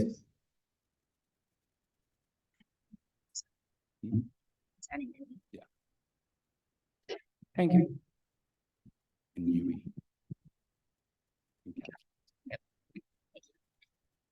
Yes, yeah, I see at the back, and then Mark. Yeah, I know we all have personal opinions around meat, but I don't think we actually debated that in the forum, so I'm not sure we have a mandate to actually make that comment. Personally, I agree with it, but as a mandate from this group, I don't think we probably adequately discussed it to have it in that type of form. So, yes, I mean, I think the comment is that that the comment around meat consumption, that hasn't been explicitly discussed at this conference, and there isn't a mandate from the participants to include that. I think what we were trying to reflect here is what has been discussed, I think, in some at least, is the importance of diet and consumption trends, and perhaps we can phrase it in a way to reflect the fact that India does have some of the lowest meat consumption, but perhaps in a less declarative language. Yes, and reflect the catering as well. Mark, you wanted to there's a microphone just coming to you.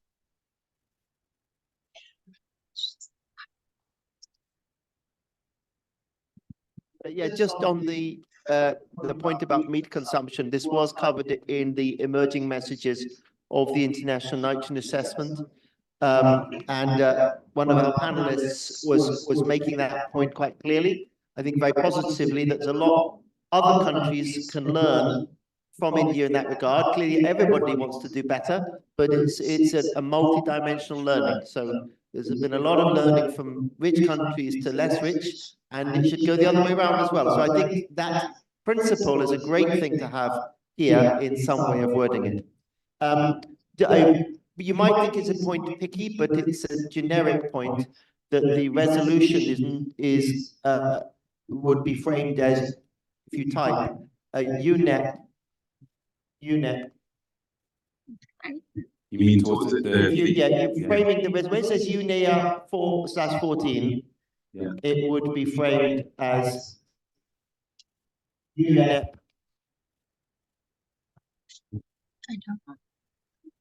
UNEP. Okay. You type when you're ready to type. Yeah. Capital. Yeah. UNEP.EA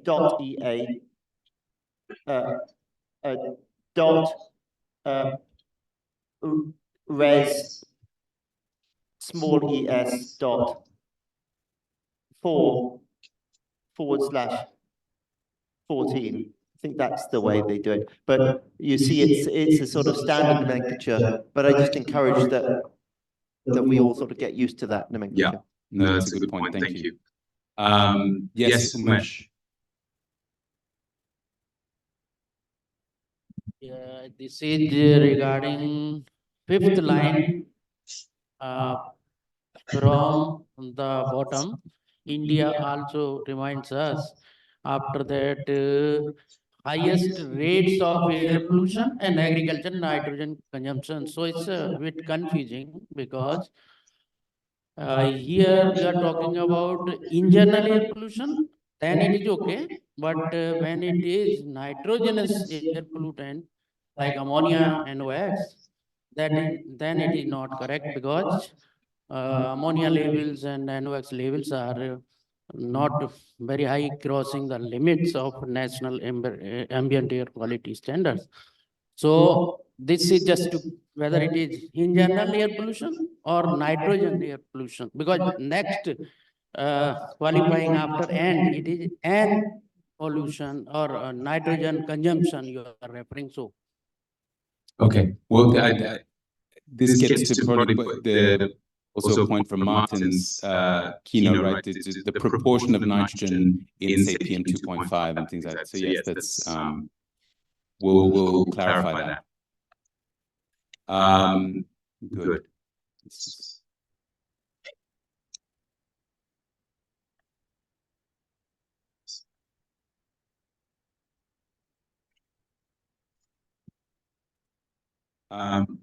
Unless there are other comments on this particular paragraph, we can keep going. So here, this is specifically on nitrogen research advances. We note with great approval the far-reaching advances in N research presented at the 9th International Nitrogen Conference across all conference sub-themes, and then I just list these sub-themes. We also welcome the upcoming publication of the first International Nitrogen Assessment, a key output of the Towards an International Nitrogen Management System project, or INMS, which will provide an important scientific foundation for national and international policy discussions. I don't know if there are any comments on that particular wording, or again, if it's yes, Cameron. So just a recognition that the INMS project produced more than just the International Nitrogen Assessment. There was a broad range of other products and tools that came out of that. I don't know how you would word that, but yeah, maybe, to make it clear that it was a bigger project than just the assessment. Yeah, good.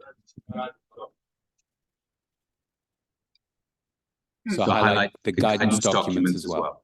Got it. Yeah, so just after, we also welcome the upcoming publication of the International Nitrogen Assessment and guidance documents on sustainable nitrogen management, which are key outputs. Got it. That's helpful. Thank you. All right. I suggest we keep going. So for the nitrogen governance progress and challenges since 2021. So there's two paragraphs here. So we strongly commend the advances in national and global, and since I use global and international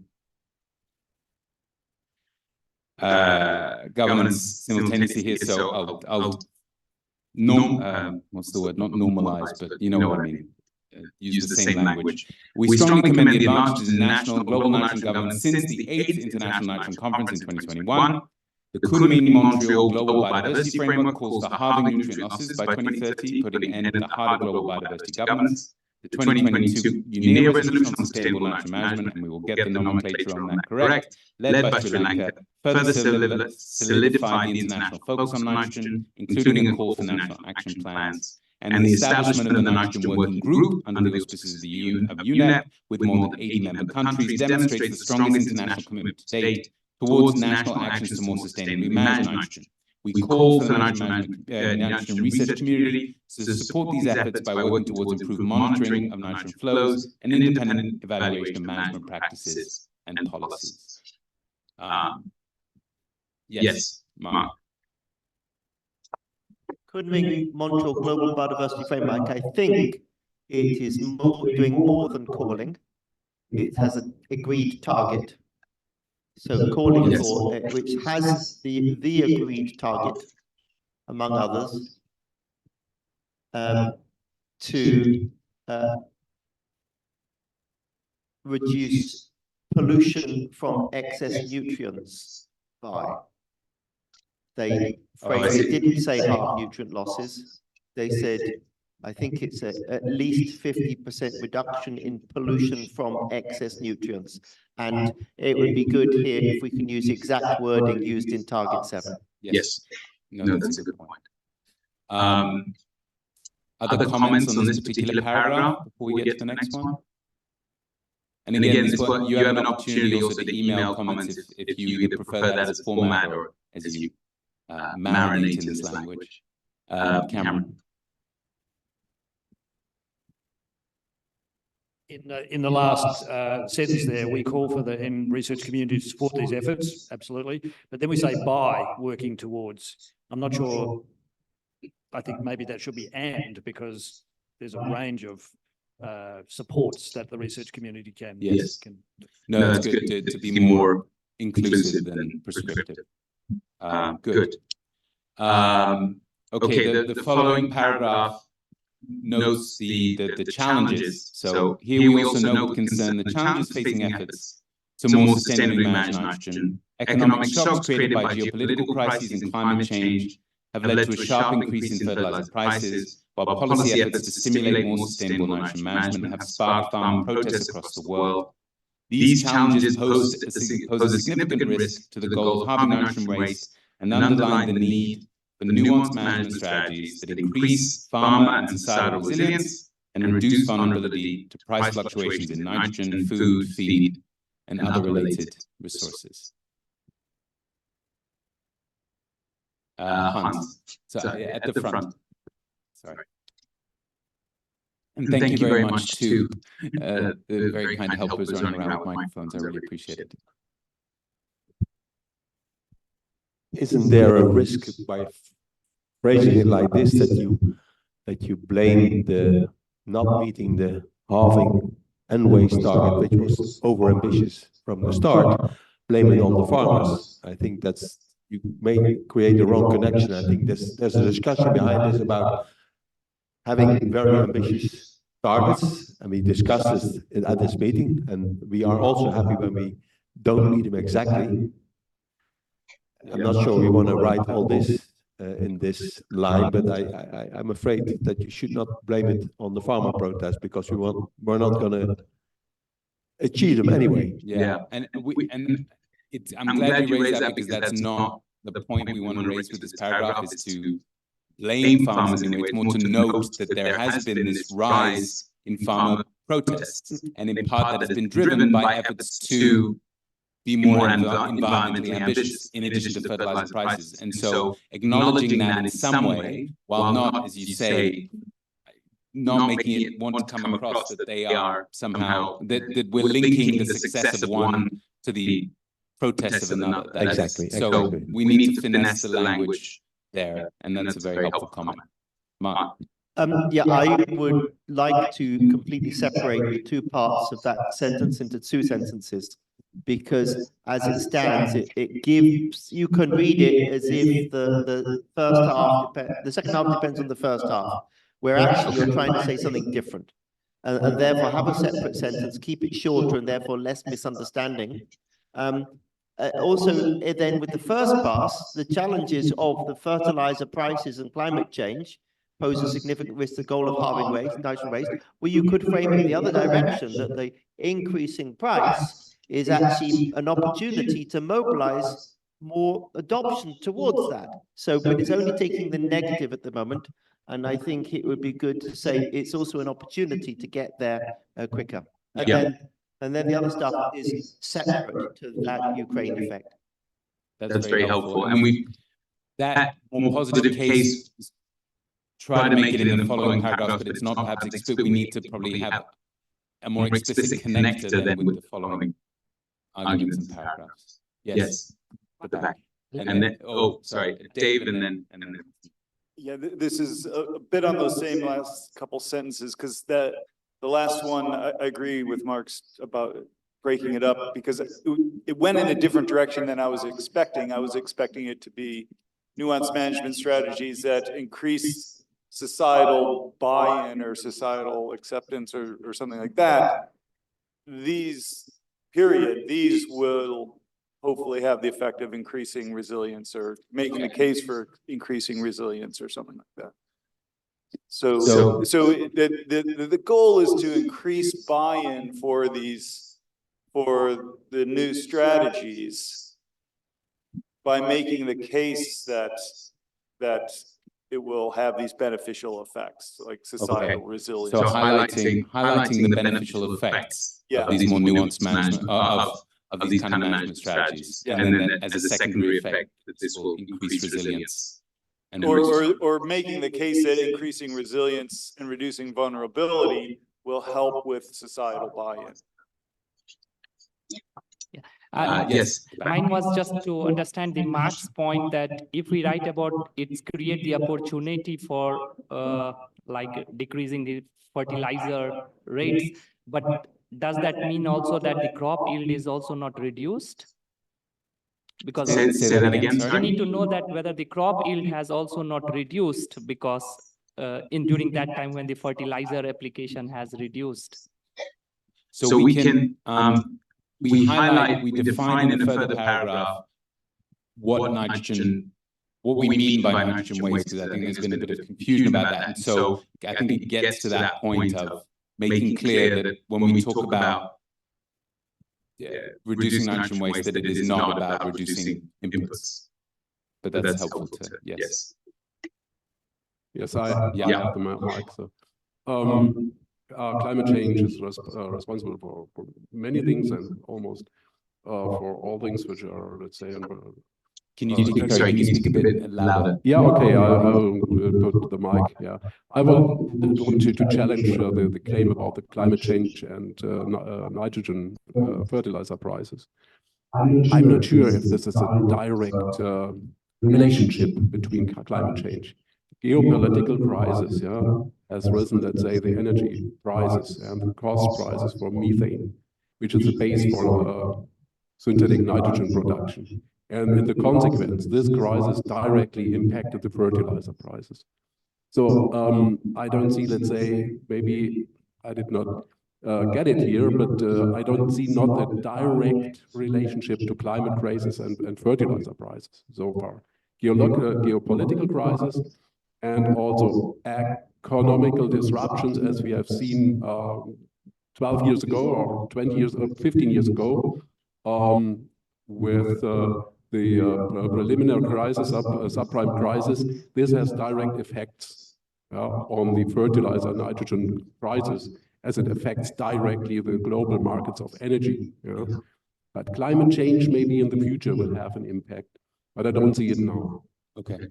That's helpful to at least focus in on the more direct drivers. I think we were thinking about the impact of climate on yields and as a result food prices, and there is a clear correlation between food and fertilizer prices. But I see the point about kind of focusing explicitly on the direct drivers, which is perhaps clear, because otherwise it can get a bit too general.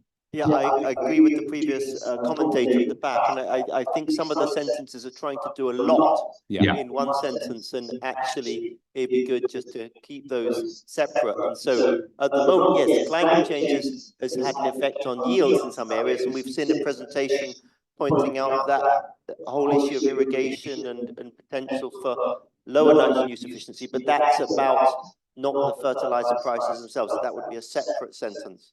Got it. Okay. I will keep going just in the interest of time. So now we get to halving nitrogen waste. We recognize an emerging scientific case for the technical and economic feasibility of halving nitrogen waste, in addition to the significant environmental and human health benefits. This includes initial estimates of annual savings on the order of 100 to 300 billion US dollars. That is based on fertilizer prices from about the 2022 to 2024 and the range of fertilizer prices that occurred at that time, and it's assuming that it's putting an economic value on that wasted resource. Yes. A very quick one. We have the first number in one of the resolutions, the 5/2 resolution. There's also a link to a previous Frontiers paper. In giving a number like that, it's probably helpful to give a footnote if you're willing. It just provides that clarity in the footnote. Got it. Okay.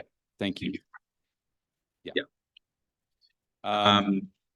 Then we go to a definition of nitrogen waste. So we define nitrogen waste as all nitrogen that does not end up in its intended output. This includes reactive nitrogen compounds lost to the environment along the full chain of nitrogen production and consumption, as well as N that goes back to the atmosphere as dinitrogen, which is equally a waste of resources. The benefits of reducing nitrogen waste are vast. More efficient use of nitrogen improves the quality of air and water, protects both the climate and the ozone layer, safeguards biodiversity, makes farming more cost efficient, and reduces food prices. Can I have a quick note on, should we specify for who are the savings? Because maybe there are some actors or sectors who would not agree it's a saving. Savings for farmers? I see. When you say saving, I don't see wording around savings, but you're saying a waste of resources or just... No, it's in the first 3 lines. Oh, I see. Annual savings on the order of 100. Got it. Yeah, we can, I mean, that's broadly society, I guess. But we can specify specific actors there. Yeah, and B. I don't know, yeah, if we want to get into the winners and losers. But we can, yes, we can find a way perhaps to finesse that language. Okay, Cameras, then Luis, then Mark. At the end of the sentence, we have written more cost efficient. Maybe somewhere production word may fit, I think somewhere more production or cost efficient and reduces food prices. In that sense, somewhere production words, I think if word production somewhere, if you put, would you okay? Crops. Crop production. Okay, sure. Food production or crop production, livestock, any production, agriculture production. Got it. Okay, thank you. Mark, sorry, Luis, and then Mark. Just because Luis, you had your hand up first. Thank you. It's about the use of more efficient use of nitrogen, improves the quality of air, water, and so on. I am not sure that this is totally true, and as I presented in my presentation based on the paper by Hans, in some cases, very efficient systems can be very intensive, and at the same time can produce a lot of problems to the air, water, and so on. And we saw today also in the presentation by Alison Eagle that there is in many cases the Jevon paradox, that's something that we are improving the efficiency of a system and we are increasing the use of resources, and finally the final effects can be even worse. Therefore, the direct relationship between nitrogen use efficiency and improvement, in my opinion, is not clear. And maybe I would change that by a better use of nitrogen along the full chain or something like that. Got Not it. only nitrogen use efficiency. Yes, yes, no, that's helpful. Thank you. Mark? Similar to Luis, that same sentence actually starts with the benefits of reducing nitrogen waste and it comes after the colon. I'm not justifying that, and I didn't write it. But I think what you're pointing to is the need that a more efficient system and a system with less nitrogen waste, less nitrogen surplus, it's both of those together that makes the difference. And that sentence needs to be reformulated in a way that takes account of both dimensions and it risks being read wrongly because of that colon formulation. So I think that's the task to redraft. I come back to the first sentence of this paragraph, and I confess an interest because the second sentence I was involved with, I left the room and somebody added the first sentence. That's great. But I do have difficulty with the first sentence because somebody... When you say first sentence, you mean... That one, yeah, I have difficulty with that sentence. It's not necessarily consistent with the UNECE definition agreed by the Air Convention, because it could be interpreted to say, well, if you're intending to destroy it, it's not waste. So if you had a water treatment system that intended to denitrify, somebody might say that is no longer a waste of resources. So I would be cautious before making its only intended outputs, and you could skip that bit and go straight to it is the sum of all the reactive nitrogen compounds, including the denitrification, goes back to N2, and that's emphasizing the waste of resources. Thank you. Okay. And if I could just add to that by saying that intended outputs, but in fact, manure may not be an intended output, but you could capture that manure and reuse it in the next round. So you could have secondary outputs that then cycle through. So I agree with Mark that we need to rework the wording, reword the working just a little bit there. Great. We will revise that wording. Okay. I also had an here I am. Yes. Hi, Marcus. Stand up. Yeah. Yeah. Also, I'm missing here a clear link to NOx. So far, it's more or less only reflecting losses due to the fertilizer application or losses but unintendedly produced reactive nitrogen, such as NOx emissions, which may play a major role in some parts of the world, is not reflected yet. And so maybe this link could also be made a little bit clearer. The emphasizing non-agricultural sources and non-food system sources. Yeah, that's definitely true. I will keep going.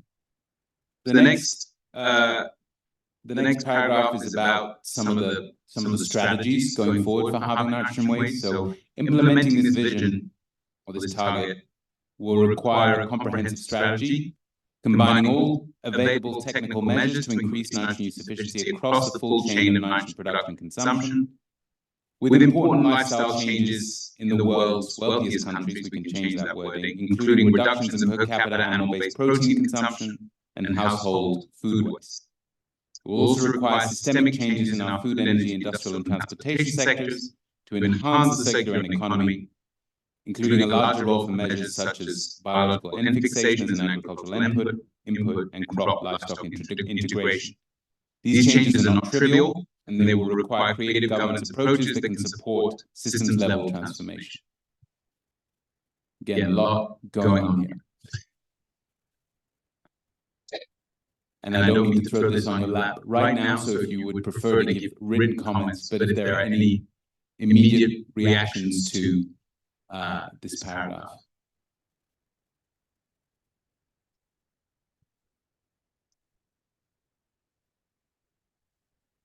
Okay. Yes, William.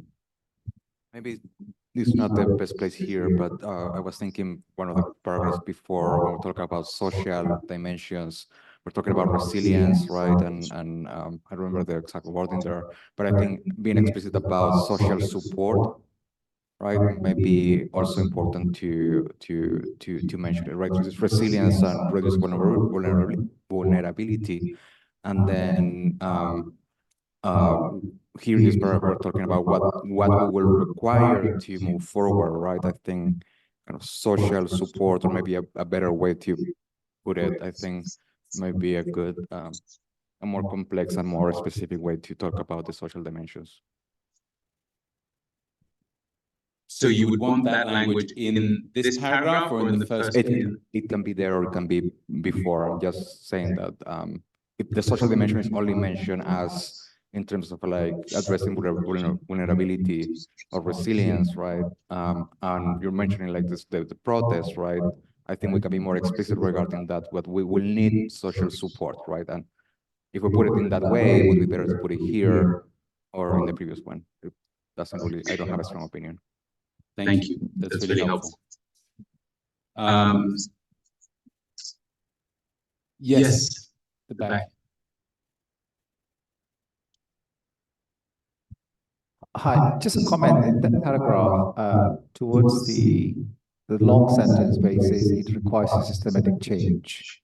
I think it's a very crowded sentence, and then you are, that sentence, because you're touching food, energy, industry, transport, but you're only giving the biological fixation, which covers on the soil or agricultural part. No, that's very true. I think that transportation, I assume alternative fuels for like shipping and that kind of thing. Is that what you're trying to say? Yes, so that's helpful. So we will, if we give examples here, we may not give examples, but if we I would say the example then we should be more comprehensive or expansive. That's very helpful. Okay, the following paragraph. Thing to cooperate. Here we go. Stimulating these kind of transformative changes also requires an integrated transdisciplinary approach to research, which can only be done in collaboration across the natural sciences, social sciences, and humanities. Social sciences and humanities can play a critical role, not just in translating natural science findings into real-world actions and policy measures, but in framing the kinds of questions that need to be addressed to ensure effective implementation and including a broad range of stakeholders in scientific and policy discussions. Just in a general point, by the way, that we will reduce the wordiness of it to make it a bit more streamlined. We call on the nitrogen research community to adopt such transdisciplinary approaches as much as possible, and in tandem we call for continued conversation and clear communication with a range of non-academic stakeholders, from farmers, government and industry, to NGOs, indigenous groups and society at large, to inform the kind of research that we do and maximize its utility.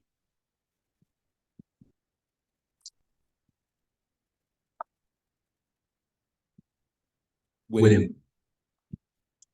Should we add here something more explicit about diversifying knowledge systems? It's an honest question. When you say diversifying, what do you mean? I think several presentations, including mine, were talking about indigenous knowledge systems, for instance, right? And a broader way to phrase that is just aligned with the idea that we should engage with different kind of stakeholders is also, and because it's linked here to how we conduct research, right? It's not diversifying knowledge systems is part of thinking transdisciplinarily, but also thinking about kind of knowledge systems that are non-scientific or academic, right? I'm just wondering if we should like be more explicit about that, because I think we have seen that in many of the presentations. So we have one of the calls to action at the end of the document speaks directly to the integration of indigenous knowledge systems where possible. So that let me know if that addresses or if that integrates your comment, and if not, then we can find another way to do it. Sounds good. Yes, there's a comment down here. At the end of this sentence of this paragraph, then somewhere we need to use the word need. That we do or we need to do. Somewhere, what is the necessity of doing that research? Where specifically are you talking about?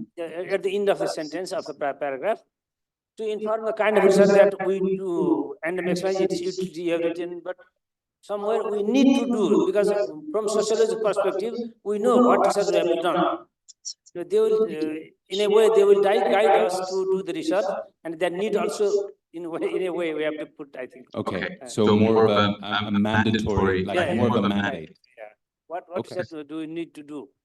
Okay. Thank you. We are, I promise, we are more than halfway through and we're getting towards the end. So, but if there are other, this has already been very helpful. I'm scanning the room. I don't see any hands right now. Okay, I'm going to keep going. So nitrogen implications of other environmental actions, and we can maybe make this a bit more specific, the title. We also call for more research and policy attention to the nitrogen implications of a range of environmental actions, notably on climate change. A number of mitigation activities could significantly affect nitrogen production, consumption, and losses. Green ammonia as a fuel and energy source is a promising technology, but could also rapidly become a significant source of new reactive nitrogen into the Earth system. Widespread implementation of soil carbon sequestration could be an important carbon sink, but will also require significant amounts of nitrogen to be effective. In short, the nitrogen implications of all types of environmental action need to be a serious focus of the environmental research and governance communities. So the idea here was to highlight the fact, again, obviously the integrated nature of nitrogen and the fact that it touches on pretty much every environmental problem. And then sometimes when we think about solutions for one particular problem, that it can, especially from a nitrogen perspective, make the nitrogen problem harder to manage and solve. Yes, Cameron. I'm just wondering about whether that there could be other transformational technologies or changes that we also need to think about the nitrogen implications of. So we've talked primarily about actions to mitigate other environmental concerns, but there could be other transformational things that come down the path. So perhaps adding just something in there about disruptive changes that may be coming. Yes. Yeah. So covering ourselves a little bit to include unpredictable or unforeseeable changes as well.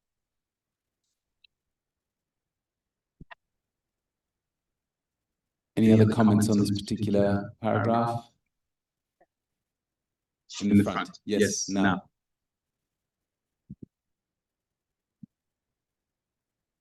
Yeah, can we also include something like recovering nutrient from or nitrogen from the wastewater and other wastes that also goes into environmental actions? Yes, I think we can explicitly mention that. I don't know if that is, this is entirely the right paragraph for that, because this is really about the unintended consequences of other environmental actions. So nutrient recovery would come perhaps when we're talking about circular economy and other kind of more comprehensive strategies. So perhaps in the paragraph where we're talking about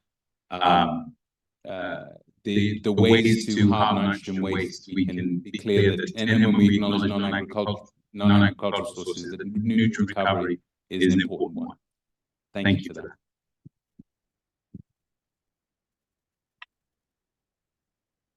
So one comment. Can you hear me? Yeah. Hi. I would ask for adding blue ammonia as well. So I see this rather coming than green ammonia. Okay. So blue, you said? Or all colors, rainbow ammonia? No, let's say blue has a definition, yeah. So it's carbon capture and sequestration, and this technology is really rising. It's faster growing than green ammonia. So I would add it. Yeah. Okay. Or I would, let's say, alternative ammonia. Yeah, so I think I prefer that of, instead of putting our eggs in perhaps a green ammonia basket, being more entire rainbow, yeah. So yeah. Alternative ammonia production and use. Yes. Yeah, I would agree. It would be useful to mention blue ammonia. One may also mention white ammonia being recovered from existing organic residues. Can you speak more directly into the microphone? Yeah, I think it's good to mention blue ammonia. I would also encourage mentioning of white ammonia, being that which is recovered from existing organic residues. My concern would be that doing so leads that sentence to be reformulated, because blue ammonia as an energy source, as a promising technology, could be questioned, given that the whole point of it being an energy source is it needs to be done from renewable sources, and demonstrating that you can really be green with blue ammonia, maybe that needs further work to see if that's really achievable. So I think it's very clear that green ammonia is a promising technology. Do you want to advocate that the way forward is blue? That's more contentious. Yeah, the intention here is not to advocate for any. Yeah, I know. I'm just saying that given that, Yeah, that is a promising technology. Therefore, in mentioning the other colours, the consequence is that the remaining sentence also has to be reformulated. Yes, got it. Thank you. Good. All right, I'm going to keep going. This is the last section of the current draft. So here, this is just kind of trying to summarize this first paragraph before introducing some calls to action. Carbon nitrogen waste becoming an increasingly established policy goal, it is incumbent upon the nitrogen research community to produce work that assesses strategies and barriers towards achieving it and evaluate our progress towards it. More sustainable nitrogen management will make meeting all of our sustainable development objectives more attainable, and consequently, we strongly encourage and support the following actions. And this is not a comprehensive list, so please, this was UNEA, so the UN Environment Assembly, to continue its global leadership role in furthering nitrogen governance discussions, including by the explicit enumeration of quantitative mitigation targets. All countries to put forward ambitious national action plans informed by the latest research of circular and economy approaches. These plans should encompass both agricultural and non-agricultural sources of production, consumption, and loss in order to maximize mitigation potential. All relevant international conventions to actively explore all available opportunities to further integrate action on nitrogen into their scope of work. Improve the integration of indigenous knowledge and practice into nitrogen research and governance activities. INI and the broad research and stakeholder community it represents stands ready to support all these efforts and others that work towards more sustainable nitrogen management. That's the end of the declaration. So any comments on this particular section or some of these calls to action? I see several here. Per and then Tom. Yeah, I think the momentum is that COP28 did launch a food pledge, 159 countries. We know that COP30 in Brazil will, then the update of the national determined contributions will be there, and they will come back then on the food sector. So I call on having a pledge for nitrous oxide pledge for COP30. So we can go in that direction. So we influence then the national determined contributions to also include nitrogen in different forms. That's my recommendation. Thank you. Yes, Tom. Hi, the first point that I wanted to make was on the National Action Plans bullet. I think it's also worth mentioning a call for countries to appoint focal points to attend the UN working group meetings as well, specifically. And on the COP30 point, I agree that that is a potential kind of moment that could be made, but I would be slightly reticent to maybe, I don't know, I need to think more about it. I'm just kind of slightly concerned that if we really go down that basket of saying it's going to be a COP thing, then that potentially puts it off being a Montreal Protocol thing or touching other treaties. And I'm not quite sure that we've decided which is the best forum for N2O to be addressed under yet. But I agree it's worth acknowledging some kind of target on it potentially. Yeah, I think that's the balance we need to strike in terms of acknowledging the increased visibility of nitrogen in these different conventions without perhaps picking, at least as this community, picking which formal convention explicitly we think should take the lead, because that is not within our remit or our expertise to do so. Yes, Mark, I see you slowly, tentatively raising your hand. So in the first bullet, is got UNEA continuing its global leadership in furthering nitrogen governance discussions. It makes no direction in that regard. I think maybe that's okay. It doesn't mention whether there should be a coordination mechanism or whatever. But, you know, we have views on that. That will come further in the INA. So I don't take a strong position on that for this document. But when we come to the third bullet, which is a bit under the page at the moment, all relevant conventions to actively explore all available opportunities to further integrate actions into their scope of work.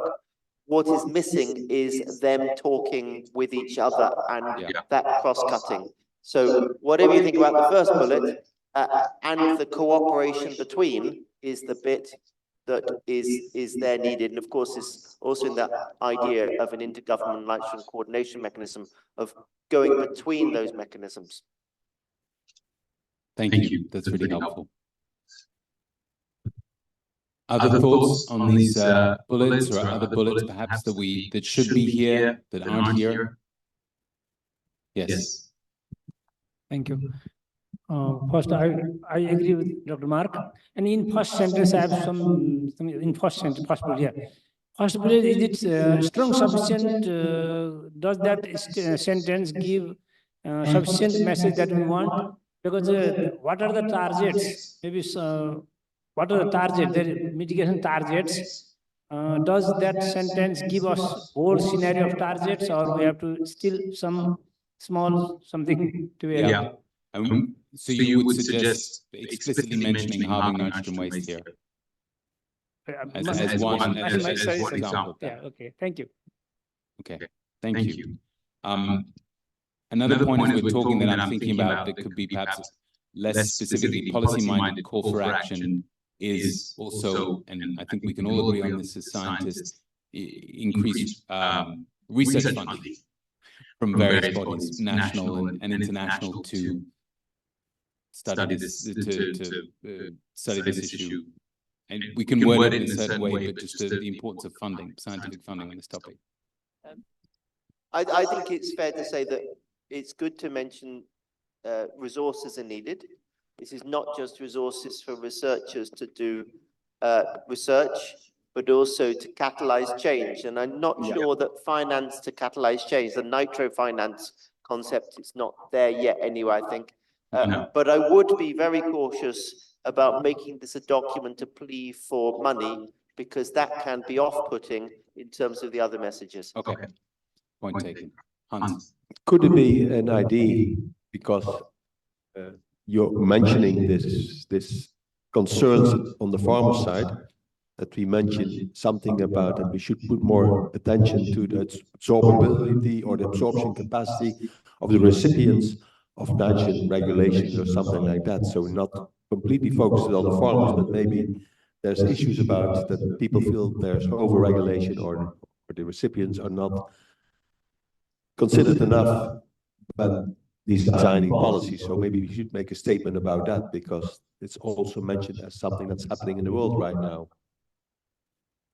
So if I put that into the, so there's a line in the declaration about more creative governance approaches, and we could add a clause to that saying that perhaps share the, this is also loaded language, share the regulatory burden, but some way of expanding beyond just this singular focus on farmers to other actors across the nitrogen full chain to take responsibility for. That's kind of that's the point you're getting at. Yes. Right? So we should not completely focus it on the farmers, but we see issues that people cannot absorb regulations. Yeah. And then it works counteractive. Okay. I think we can find a way to make that point.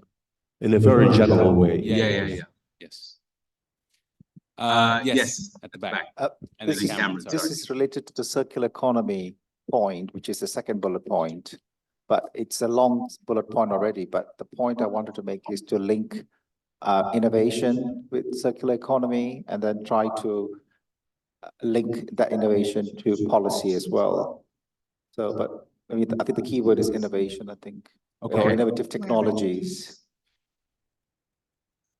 Not just innovation, innovative technologies. Thank you. We'll find a way to add that. Well, yeah, it's, but yeah, thank you. In that particular phrase, yes. Cameron. I just wanted to make the point that the dot points are really important. Like often I think people will just go straight to the dot points. And the opening dot point is a bit flat, actually, to be honest. The wording is to continue to blah, blah. And I just think it needs a little bit more energy and a little bit more oomph to it. Even just the word enhance or something to just kind of get people to sit up and pay a little bit more attention. Because if you're just continuing to do something, well, yes, that's fine, because that's right. What we want this. Yes. So I can't help you with the wording, and I'm too tired now. My brain is already starting to think about the aeroplane. But I just think this final set of dot points we need to spend a little bit more time on and really make sure that it's sharp, impacting those things. It's a general comment. I'm sorry, I'm not being. No, that's really helpful. That's helpful. We word this. William. Down.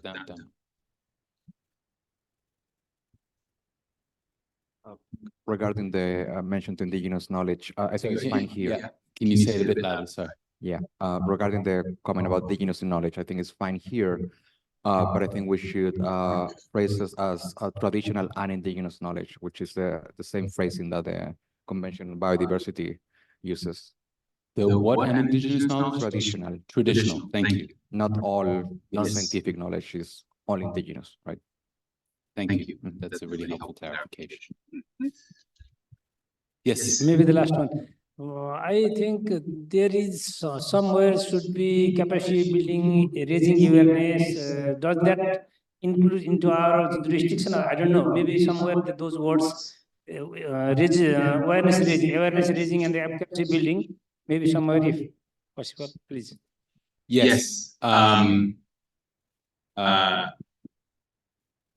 Perhaps we can make that explicit with when we talk about the International Nitrogen Assessment as a way of raising awareness. Education, training, awareness raising. Yeah. Well, I have my own. Yeah. Good. Okay, we'll think about that. That's an important point. I think we'll think about how to integrate that. Okay. Thank you all very much. This was a really, thank you for engaging with it. And this was really helpful, and it's going to make the text much better. Again, if you have other comments or suggestions, either speak to Ed or I, or just email either myself or Ed at operations at operations@initrogen.org. Thank you very much. Again, the timeline will be, we'll integrate these comments. Please send your comments in the next few days so they're fresh, and then we'll do our best to integrate them as quickly as possible and send out the final wording of the declaration. So thank you so much. I now, I think, invite Sangeeta to lead us into this final stretch. Thank you.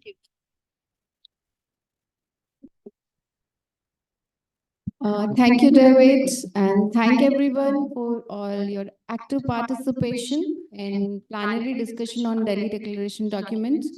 And I hope you all have got very exciting lineup of presentations and the discussions throughout the sessions throughout the day, which allows you to more deeply explore into your specific areas of interest. I hope everybody got a good opportunities to interact with experts for the different domains with the future collaborations.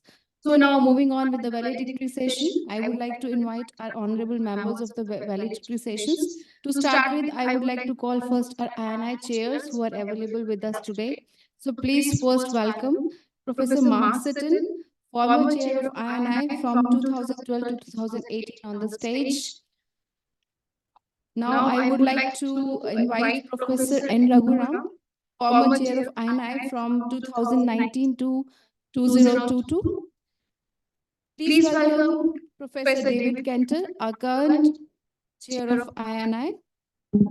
Now, also we have some important valedictory members with us who have conducted very successfully INI conferences in previous years and other nitrogen-related workshops and the conferences. So to move on, I would like to request Dr. Cameron from Melbourne, who conducted the INI conference in 2016. Please join on the stage with our INI chairs. I also would like to request Dr. Marcus from Berlin, who conducted INI conference in Berlin in 2021. Please come onto the stage and join us. Please welcome Dr. Luis Lazaleta from Madrid, who conducted 21st International N Workshop in 2002 on the stage to join us. So you all are very warm welcomed on the stage. So to move on, I would like to request Professor N. Raghuram to share conference report with us. Thank you.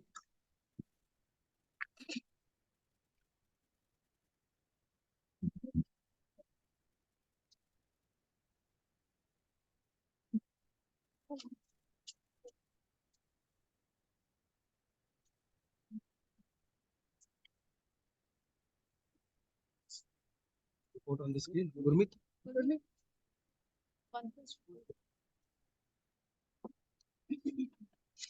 Thank you, colleagues. It's already getting late evening. We'll try to be as brief as possible. But let me compliment you that half of all the registered delegates are still there. This is a defining feature of the INI conferences. Most of the people stay till the last leg of the conference. It just shows the commitment and passion that they attach to their participation and commitment to the colleagues who have spent such valuable time, a lot of money to come and to not only present their work, but also listen to others' work, try and generate ideas, forge partnerships, build bridges in a world that's just building walls. You have demonstrated excellent universal brotherhood of science. Thank you so much. So now that the conference report is available online, who will scroll it from there? Can we scroll it from here? No.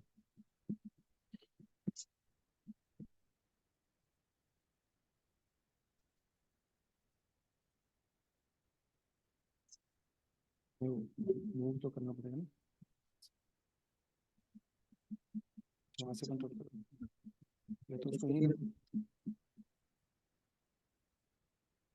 So we received a total of 292 abstracts at the last count. We may have missed a few, and that's a pretty large number of abstracts to have attracted, and quite comparable with all the last minute glitches that we faced. It's still quite comparable to the kind of participation that was attracted in many of the INI conferences before us. Partly because of visas and partly for other reasons, there were some cancellations among the abstracts. Can you scroll a little up so that the whole table is visible? Can I do it from here? Okay, thank you. So we finally managed to bring together presenters of 252 abstracts. So the rest were cancelled either due to visas or other problems. And we had in total, at the last count, 200 registered participants.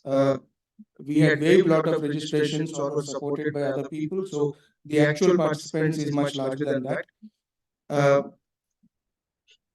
The total number of conference attendees is 220. So we had some other people coming in from Delhi and elsewhere in India as guests for different, either the inaugural session or there are some even in the valedictory session or some in-between sessions.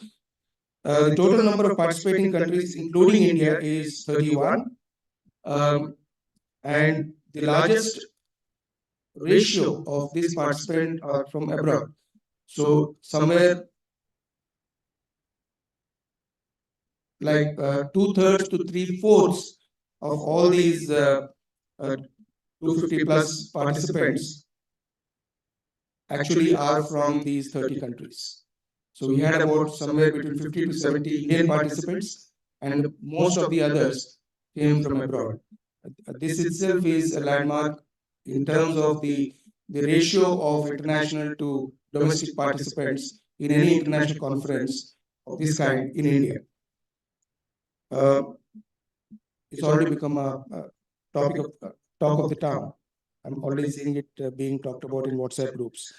The conference themes were also the largest among the previous INI conferences. We captured 10 sub-themes, as you know, all participated, and that includes some of the themes which have been elevated to the at par with the other conference themes for the first time. That includes society, governance, and policy. It includes industrial NR. It includes waste recycling and circular economy. These kinds of topics, which were very marginal in some of the previous INI conferences, have now come at par. And it also reflects the evolution of the nature of the deliberations in the INI conferences, which is exactly in tune with the fact that from science, we have now moved to policy to national, regional, and intergovernmental cooperation, global cooperation. So that gets reflected accordingly in the nature of themes and sub-themes of the conference. We had 23 parallel sessions in all in the last 3 days. There were also special sessions like the policy panel, the fireside chat, and so on, and keynote lectures delivered for 7, encompassing most of the conference themes, combining 1 or 2 at times, so that all the delegates can get a ringside view of all the various sub-themes of the conference, even if they spend the rest of their time in their own discipline. So we encourage them to also attend parallel sessions in other disciplines, and I did see quite a few people do that, moving between the sessions. And there were lead talks in each of the oral sessions, lead oral talks in the parallel sessions. There were 19 of them, and the total number of oral presentations were 108. And especially, it was very heartening to see the large participation of young scientists and early career faculty and scientists, including PhD students, postdocs, and young scientists, of 36 oral flash presentations. And we have 35 posters, which actually were presented, though we received close to 45 or 50 poster abstracts in the beginning. If we can scroll a bit further, I would like to save time just to display, to get a sense of what was the range of topics or the range of items that were discussed in the various parallel sessions for those who may or may not have had the opportunity to attend them within your capacity. In crop production, we had a range covering nitrogen use efficiencies. For example, Akim Doberman explained over the decades, the nitrogen use efficiency has actually increased from a low of 43 to a high of 55%, and he predicts that it might increase up to 70% by 2040.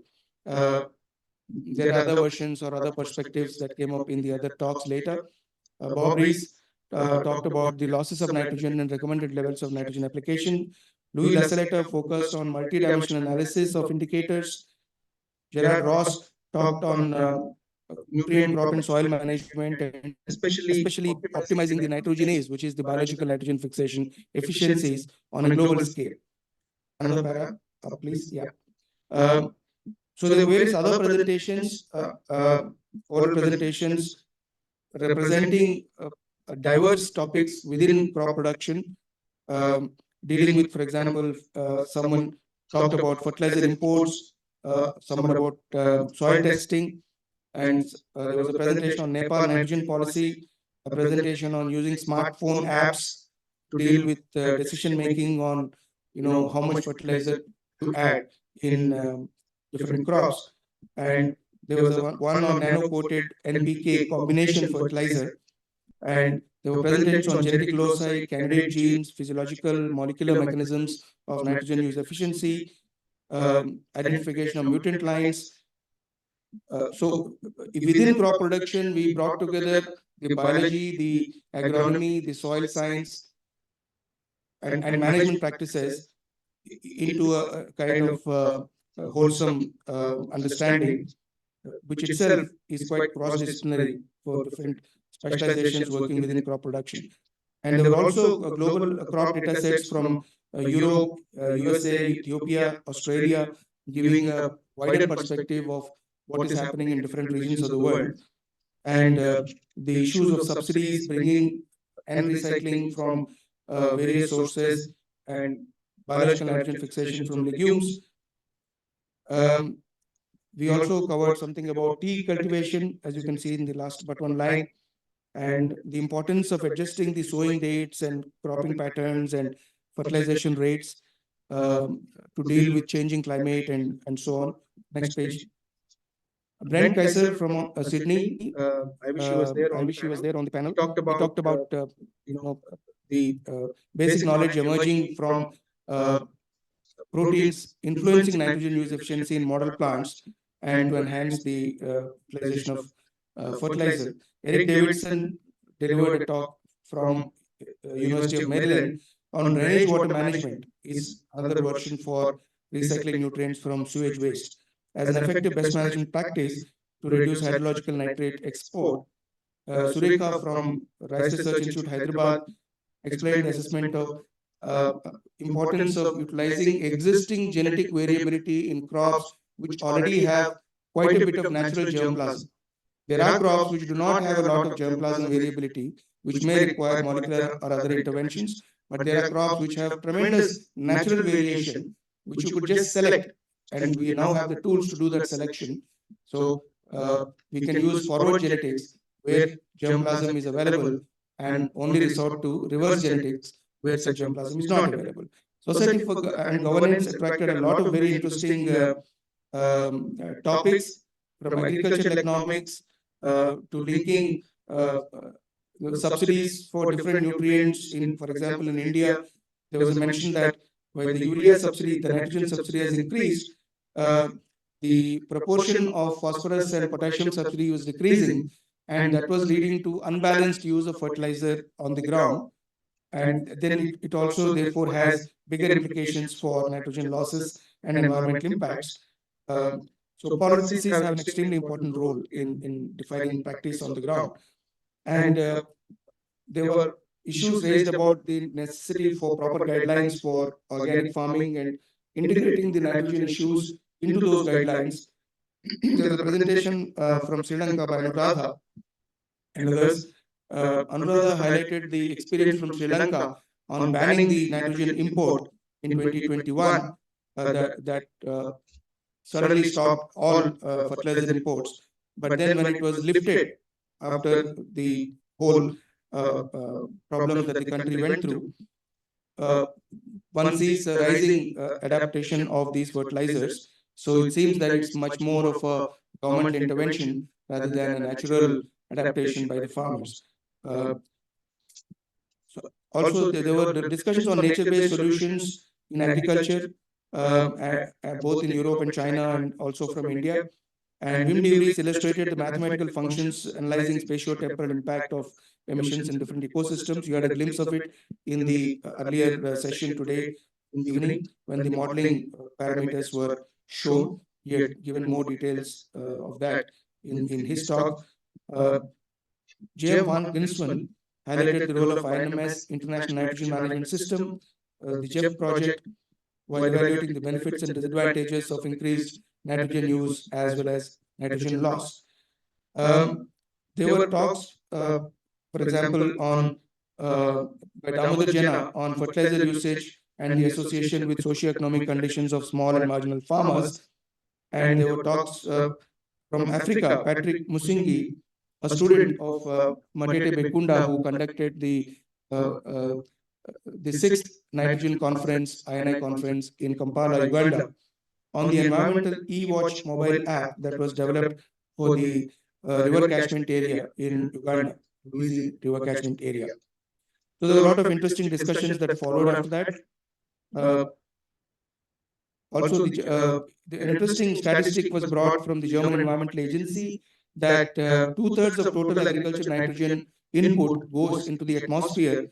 We later have a breakup of that statistics. I'll come to that.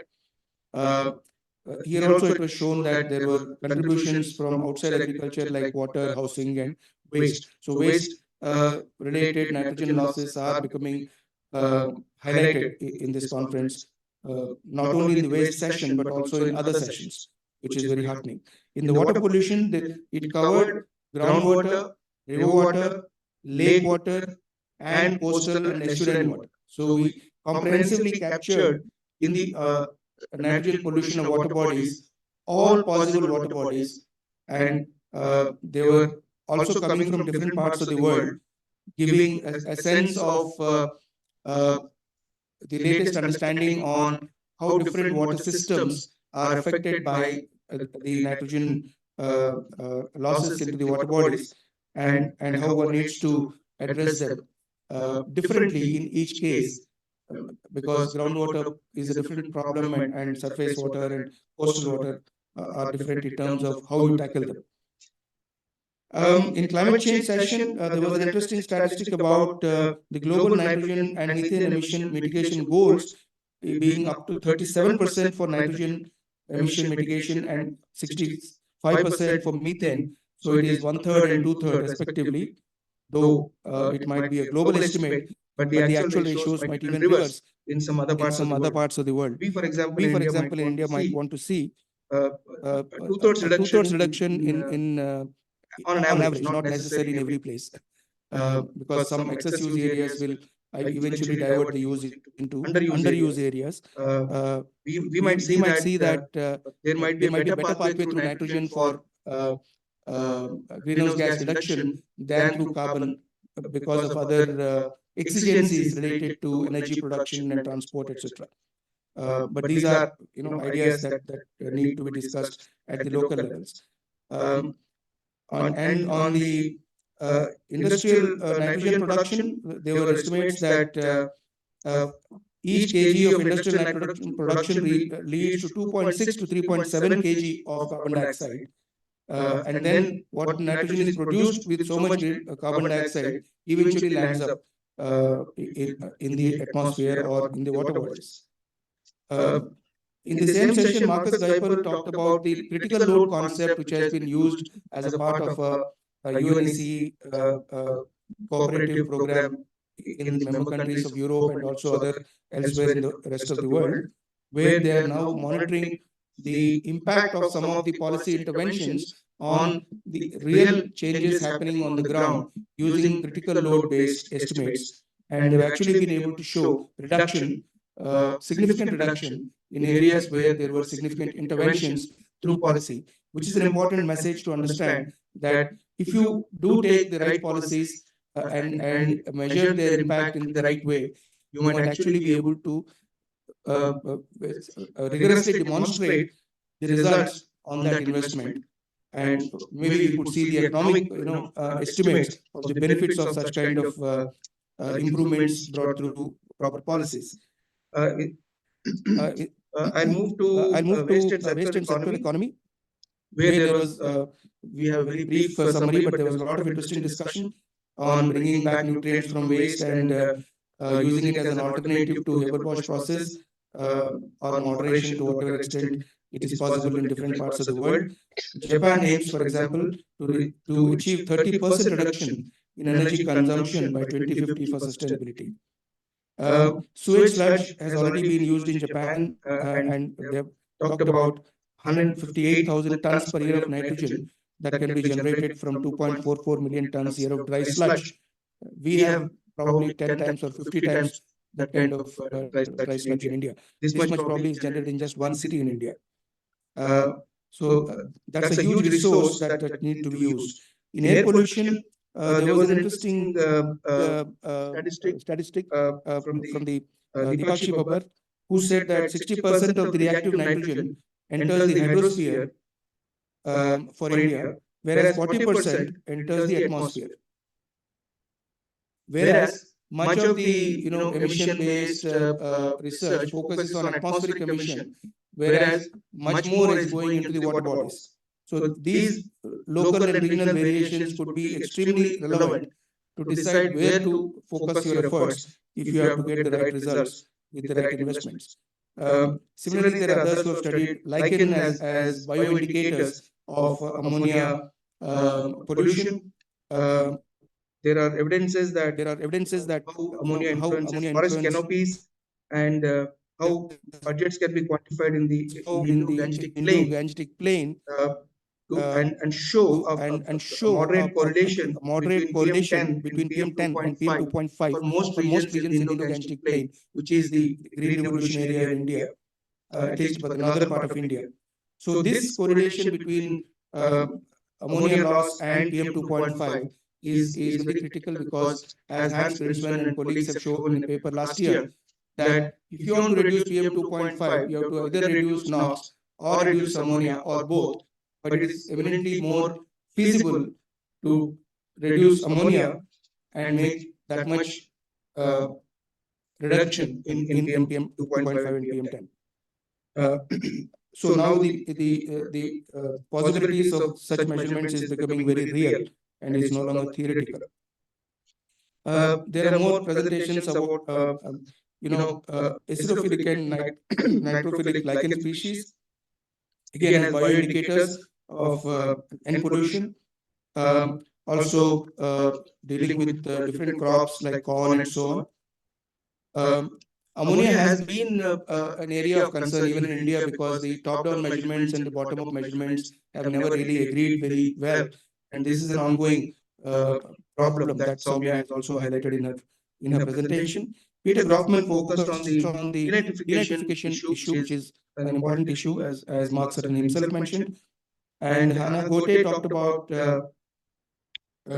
effects of urea incorporation and techniques available for ammonia and nitrous oxide emissions when you have to deal with different soil conditions. Andreas talked about the unknown use of nitrogen transformation inhibitors. Of course, inhibitors have been talked about in other talks as well. Again, there was growing interest in using lichens as bioindicators. In the livestock production, energy, and transport, Cameron focused on the development of performance indicators for the dairy industry. There were presentations also on the models for cattle emissions in India. And Claire Dillon talked about the N budget for Africa in the livestock sector. Then Takuro Inui focused on the nitrogen footprint calculation for livestock. And Warwick spoke on the adoption and use of nitrogen and urease inhibitors for New Zealand dairy and pasture systems. So in a very quick read, this is a snapshot of the diversity of topics, a diversity of regions of the world from which the knowledge was brought together, diversity of tools and techniques used, and the diversity of policy implications that were brought together through the society and governance discussions. So we could put the whole thing later in a more edited, tightly worded capsule. This is not a most perfectly made document from a literature sense, but we'll make it available online for you to download later if you need it for any of your later reference. I'll now ask Sangeeta to announce the next step. Thank you.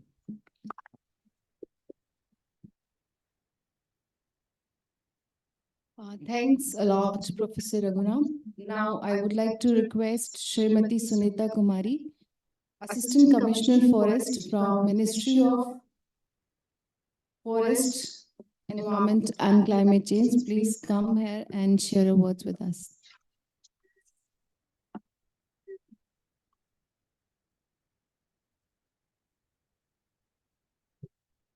First of all, namaste to all, because you have come to India, our esteemed country, and I welcome all the dignitaries here, scientists from India and all over the world. And I must congratulate this university, Gobind Singh University, and I to successfully conduct this conference. And since I am not a scientist, so I'm feeling very happy to grab all this knowledge, because as a layman, we didn't know that this is such a grave problem that is going on. And I heard that it's since 25 years, this problem is going on, and we never knew about it. So what I suggest as a common citizen of the world, that it should be brought to the notice of the common people and the farmers also, so that they also know about the problem, and we also we should also work all together within the world to solve this problem. Like we eradicated corona 2-3 years back, so we'll fight it out, so there's no need to worry, and we should think positive and we'll get positive results. So thank you so much, and enjoy your stay in India. And I must say that you should go and see the India before going to your country. Many would have come for the first time in India. So welcome and best wishes for your travel back. Thank you so much. Thank you. You were a big Wait, hand. Sunita ji, for a minute. I would like to request Professor N. Raghuram, please come and felicitate Sunita ji from Ministry. And Sunita ji, support from Ministry is highly appreciated. Thank you so much.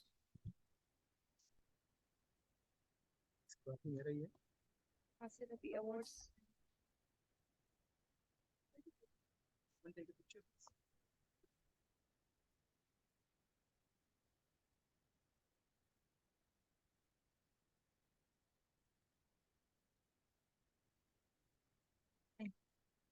Now it's time for Springer Awards. For giving the awards, I would like to request our Chair of INI Conference, Professor N. Raghuram, and our INI Chair, Dr. David Kenter, to facilitate our awardees. To start with, I would like to call first, that is Joanna from Portugal. Kindly come onto the stage and collect your award. She's left. Just repeat the Okay. I would like to call Joanna from Portugal. Please come onto the stage if you are available. No. Our next awardee is Mohammed Sajid Hussain from Bangladesh. Mohammed Sajid Hussain from Bangladesh. Okay. Joanna.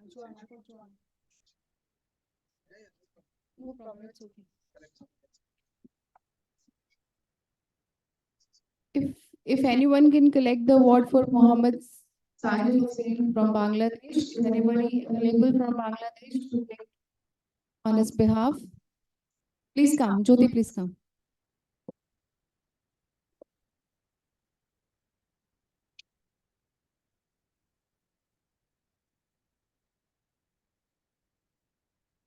So to tell you a word, these are awards which are essentially in kind.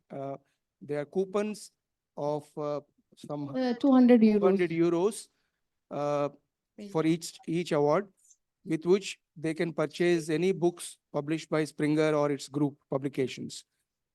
Okay, and they have been chosen. And they have been chosen based on the peer review of all the abstracts submitted by various peer review panels, separately created, with at least 4 to 5 members each and a chair for each panel for each of the 10 sub-themes of the conference. And they encompass all categories of presentations. There are certificates for oral presentations, for flash presentations, for poster presentations, except keynotes, of course. Okay. Since we are running short of time, so I'm calling all the awardees together on the stage. Please, everybody together come onto the stage and they collect the awards. So I'm speaking the names. Third one is the Deepak Kere from the United States. Then we have Rujuta from United Kingdom. Next is Khudra from Nigeria. Then we have Bishal from Nepal. Then there is a Prakash from Nepal. Soumya Singh from India. Then Teresa from Germany. Next we have Hatushu from Japan. Then Sunena from India. Then Jose Luis Gabriel from Spain.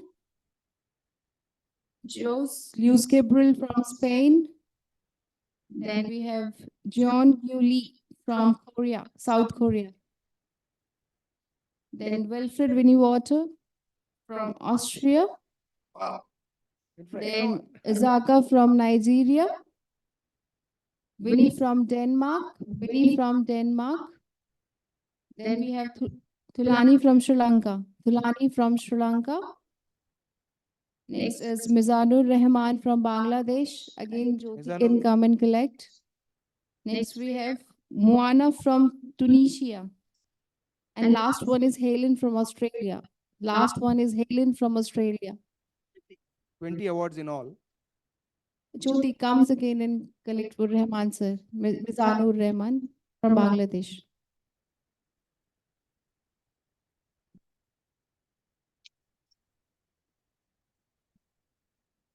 And Springer has agreed to consider bringing out special issues of some of the Springer journals in each of the areas, thematic areas of the conference.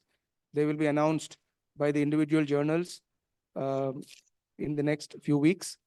And all of you are welcome to submit your best papers to these journals. And if they are enough, they will be brought out as a special issue or in some cases as a special section.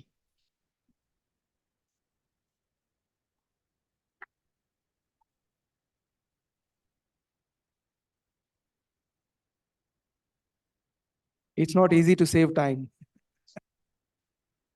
You have to sift through the certificates to find whose is what.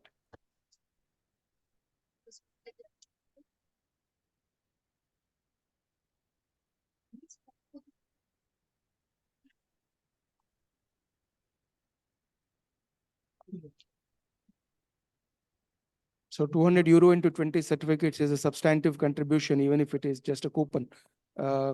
And the value of the books that people can buy would certainly be a great encouragement for people working in this field to access their resources, which are not always easily available, especially for people in the global south.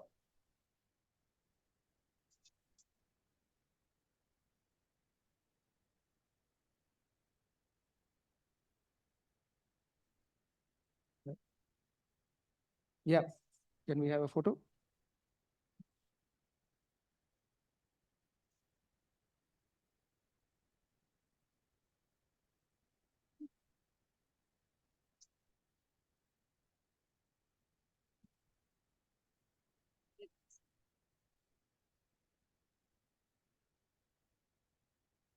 Thank you very much, and congratulations to all the awardees.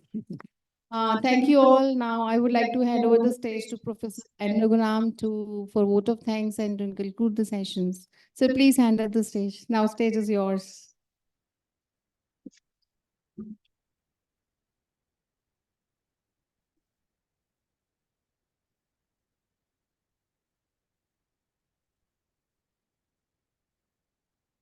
So we agreed that, so I think Mark will want to say something, but I will speak on behalf of the other panelists.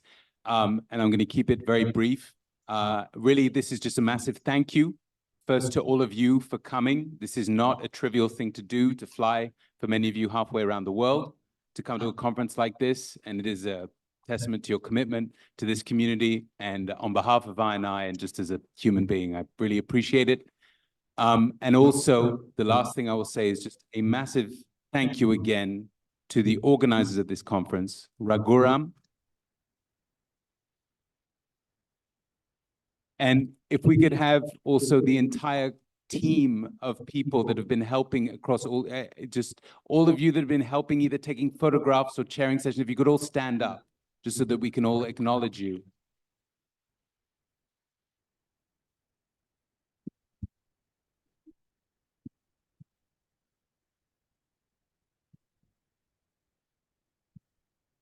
Thank you so much. This is not a trivial thing to do, to organize a conference like this. And without your help, we wouldn't have been able to get anywhere close to what it has been. So really just an incredibly warm thank you from all of us for your hard work and commitment to this. We really, really, really appreciate it.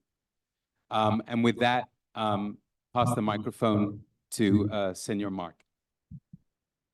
Well, thank you, David. Thank you, Raghuram. Thank you, all of this wonderful team that has really made the difference and made this conference a wonderful experience for us to come to Delhi. I think it's really clear that this is not just a research community. Certainly, well, one topic is nitrogen, but so many different topics, lots of disciplinary words have been used. Transdisciplinary seems to be quite popular at the moment, but whatever discipline we are, we're interacting, thinking, engaging with multiple stakeholders. This is a society-wide challenge. I understand that there was a meeting here the other night which involved cloning me, and I'm not sure that the ethics assessment has been done on this proposal yet. I would strongly resist the idea, but instead suggest that as researchers carry on getting involved with the different processes that are beyond research. Dedicate some of your time to go beyond research and publication to implementing that. Whether that means you are working in a farm village, visiting to stakeholders, or whether it means you're working in a city with the city planners or with the United Nations, whatever scale you're at, go beyond your research. And I'm convinced that you will learn more. Back again, it will change the agenda of your research going forward. If we are going to reach halve nitrogen waste by 2030, that means that we must do more than research and engage with people and mobilize them. So let us go out and mobilize would be my message.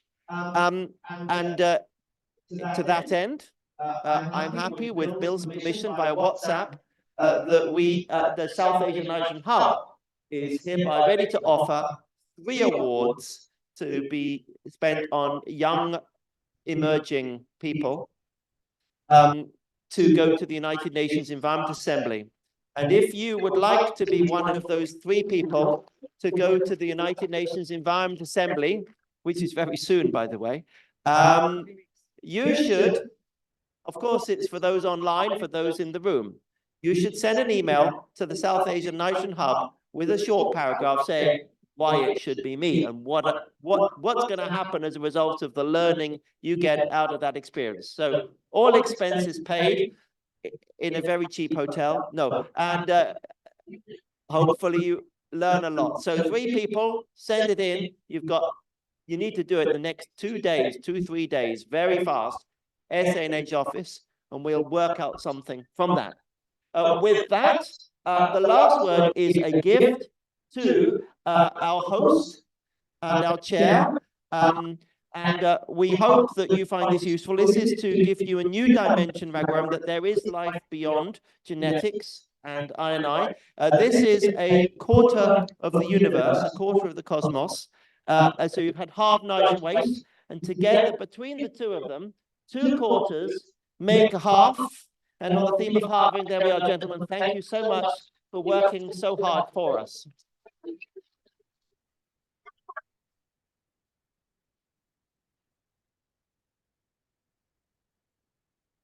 You want to add an animal?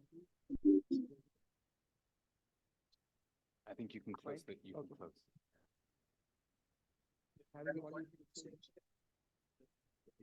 You want to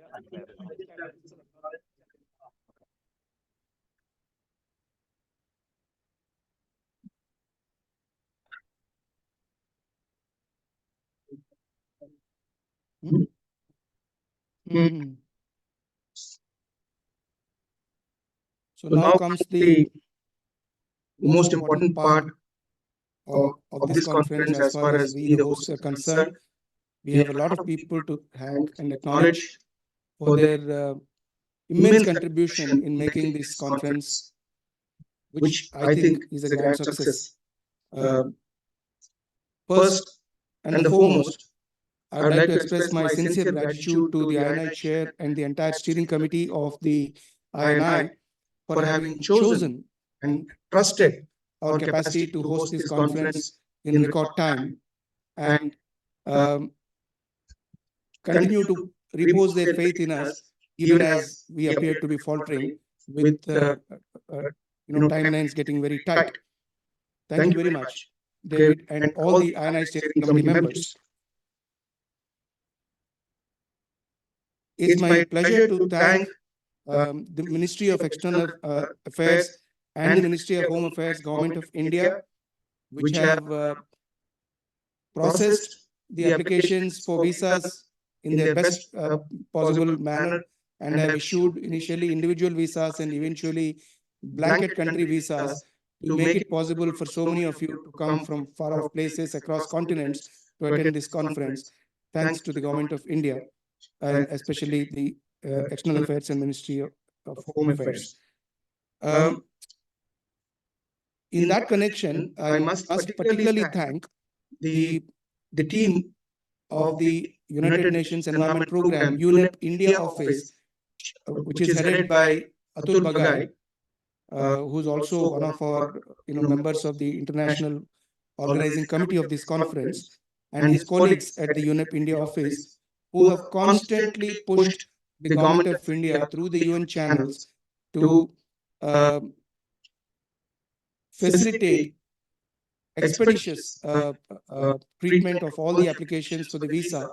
You might think that they were quite delayed, but by the manner in which they were happening, they would have taken much longer had it not been for the very useful interventions from the UNEP India. And also, we have colleagues, Ning Liu, who came all the way from UNEP Nairobi, who has attended the special session yesterday, and other colleagues from UNEP who have been a part of our discussions in the run-up to this conference, bringing together the experience from the GPNM, the Global Wastewater Initiatives, and we also had people coming from the Nitrogen Working Group of the UNEP, represented by Mihai Constantinescu. That brought together the whole intergovernmental experience and how these things eventually get transferred there. And thanks to all these very busy people to have spent their time to come and share with us their insights into how these systems work at the global and regional or even national levels, and for their facilitation at various levels in making this conference a great success. And financially speaking, our biggest sponsor has been the Ministry of External Affairs, the Ministry of Environment, Forests and Climate Change, who have been very liberal in giving assistance with to make this conference a great success. We were able to get the overall ratio of registration income to the sponsorship income to almost 60-40 or some such ratio, which I think is very, very healthy. Otherwise, your cost of registration would have been much higher. And being there, I must say this, and perhaps Kentaro is not here, but the INI Steering Committee might like to note, even though we have put a very differential rates of registration for OECD countries and rest of the world in India, we realized through the the process of registration and the kind of mails we were getting from the Global South, that even $500 is a huge amount of money for registration, and for most people in the Global South. I think we have to find ways to bring it down to something like $100 or $200, and or bring in other kinds of support to ensure that their participation is not limited just by this barrier of the cost of the registration income. And in that context, we have had excellent support from the UKRI GCRF South Asian Nitrogen Hub, which has funded how many, some 50 plus registrations fully covered from the SANH headquarters in CEH Edinburgh to pay the registration fees on behalf of many of the SANH partners who could not afford it, and make it possible for them to attend this conference. The ratio of OECD to non-OECD countries in this conference is probably one of the healthiest. Almost 2/3 of the attendees of this conference are from outside OECD. It would not have been possible without some help to bring down the barrier for their registration and travel. And thank you, SANH, for that. The Indian Council of Agricultural Research, headed by Dr. Himanshu Pathak, who gave the keynote speech on the first day, and the IFCO, the leading fertilizer company in India, and then Pivot Bio, which has funded through INI headquarters, through David Cantor at New York University, many other people outside South Asia who still needed registration support, travel support, even in some cases hotel support, to ensure their participation in this conference. Up to something like $3,000 per participant for many people in the global south, where assistance was provided through the grant of Pivot Bio that boosted the participation of people in the global south and gave a good ratio and representation to so many countries, which would not have been possible without this very liberal support. And of course, you already have seen how Springer has supported through their €200 coupons for 20 of the best presentations of all categories and all regions and all sub-themes in this conference. And then I have to thank our event managers, meetings and more, for their excellent management despite glitches here and there in ensuring that the final moments of the conference were absolutely in full control, and their support for all the delegates in all the ways possible was absolutely excellent. If we have colleagues from the meetings and more, they like to come to the front and take an applause. Their team included Zia Ahmad, Pooja Sharma, Rohit Kamra, Kapil, Avinash, Gurmeet, Shalu Sharma, Rani, Vinay, Gitanjali. Thank you for all your help. Our catering partner, Elior. Someone from Elior here? I think they're busy winding up. They were here a short while ago. They've, by all standards, they've done excellent catering. Please give them a big hand. For our colleagues from meetings and more, our event managers. Most of you may not know it. Within, I think within 1 or 2 months after they were selected as the event manager with a very tight competitive bidding process, the head of this company expired in a road accident. Girish Quatra, while going to Rajasthan, Udaipur, right? Agra, Jaipur, in the connection of another conference there, he met a road accident and died. The company was rudderless. They pulled their act together. They assured us that they will manage the conference despite all the difficulties that they've had. And we were able to actually make it without having to change the event managers. And I'm so glad that they've performed to the best of their ability despite such a serious loss that they've suffered. Thank you so much.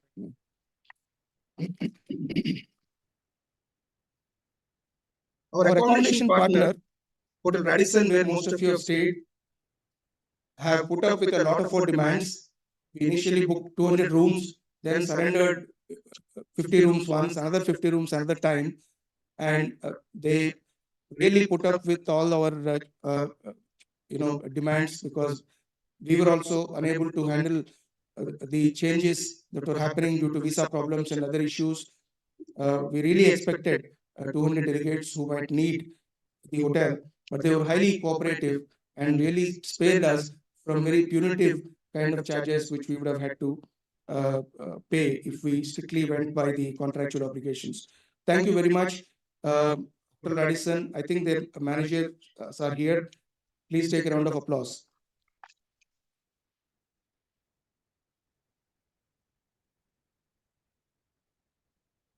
I was telling them I haven't heard any serious complaints from many of our delegates, but if you do have any comments or criticisms, feel free to give them on your way out.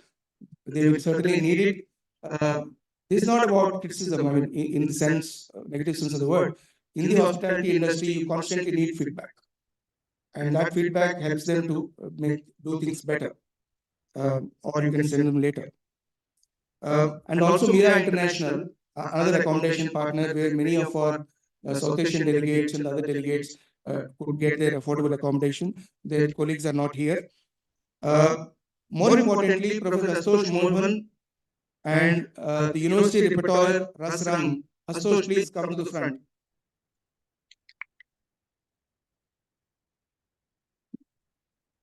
Their entire team of 35 plus artists, including students of the University School of Humanities and Social Sciences, Harshita, his PhD scholar, who put together the whole thing under his guidance, have done an excellent job of a very complicated vernacular, musical dance performance that was absolutely enthralling and conveyed a message of world peace without having to understand a word of any language.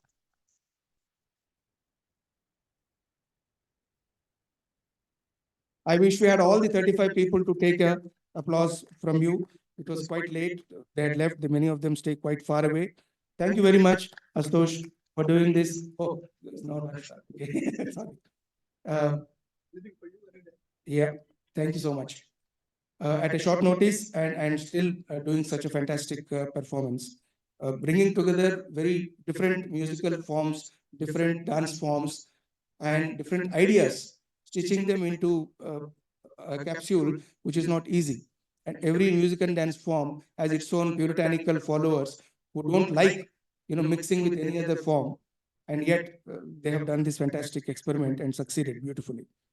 I must thank, though it is our trust, Sustainable India Trust, which is organized this conference, but the trustees and staff of the Sustainable India Trust have taken the organization of this conference entirely on their shoulders, the administrative, the financial, and all the other management issues, which would have become quite complicated in a government setup. But because we were able to use the efficient mechanisms of the trust, we were able to save a lot of time and save a lot of difficulties.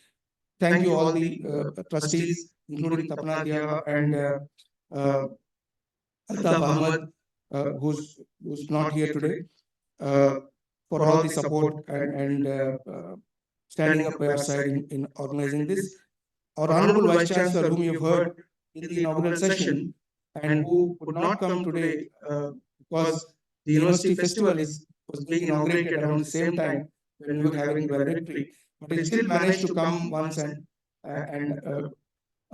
greet me and wish me and went back just half an hour ago.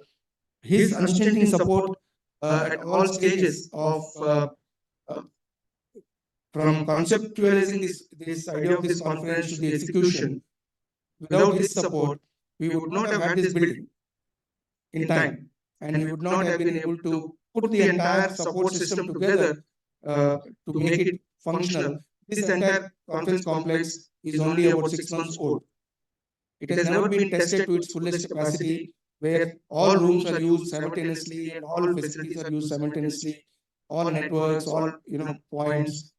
We have tested it and proved that it can be world class, and we thank the entire university team for making it possible. And that includes a lot of administrative staff from a variety of departments of the university administration, like the works department, the general administration department, the security and sanitation, or health center, kept a duty doctor available nearly 24 hours for any health emergency. We had an ambulance standing throughout the conference from morning 8 o'clock to evening 8 o'clock every day. I'm glad none of you needed any health assistance, but we were ready for any eventuality. And all because of the University Health Center support. Public Relations Department has done an excellent job when I did not have the time to write any press release. We already have a coverage of something like half a dozen or 10 different media reports in different English and Hindi outlets, and more detailed interviews and reportage of the outcomes of the conference will follow. And thanks to our public relations for this. Our estate branch, which manages the guest house, provided all the guest house rooms available in the campus for some of our organizing staff who come from far away and have to stay here and work around the clock to make this conference running. All the deans and directors of various schools, centers, departments of this university who have graced this conference in their various capacities, right from inauguration to valedictory. They could not obviously stay through the whole thing, partly because it's not their field and also because they had other simultaneous engagements both in their teaching and other university activities. But their constant presence and support and encouragement has been a great source of inspiration to us. The technical staff of the auditorium complex have done a fantastic job of testing all the facilities 3 days continuously ahead of the conference to make sure that when the conference begins, the next 3 days, there won't be a single glitch. We still had minor glitches with the university network, but because we also had a parallel network, many of you did not even realize that glitch.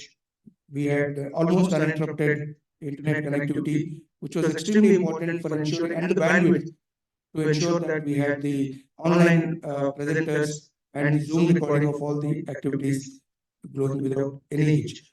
We have the entire conference recorded. We hope to make it available online very soon so that there is a permanent archive and people who miss this conference can see it at their own leisure. And last but not the least, all the volunteers from my lab, from our School of Department of Biotechnology, and from our BTech students, or MTech students, or PhD students, or postdocs, even senior scientists who have worked continuously for the past many months actually, but much more intensely in the past few weeks. It's my duty to at least read out their names for you. Those who are here, I request you to stand up and receive an applause. I'm just reading them in random order. Bhumika Madan, my PhD student. Ashu Tyagi, my PhD student. Suhana Misra, the PhD student of my colleagues who are in the organizing committee. Jigyasa Sharma, Shagun, also a research scholar. Sriram Narayanan, working with my colleagues. Sarita Bansal, Aditi Bishnoi, one of our former alumni now working with our trust. Deepti, Deepak Gehra, Sakshi Singh, who joined me for PhD recently.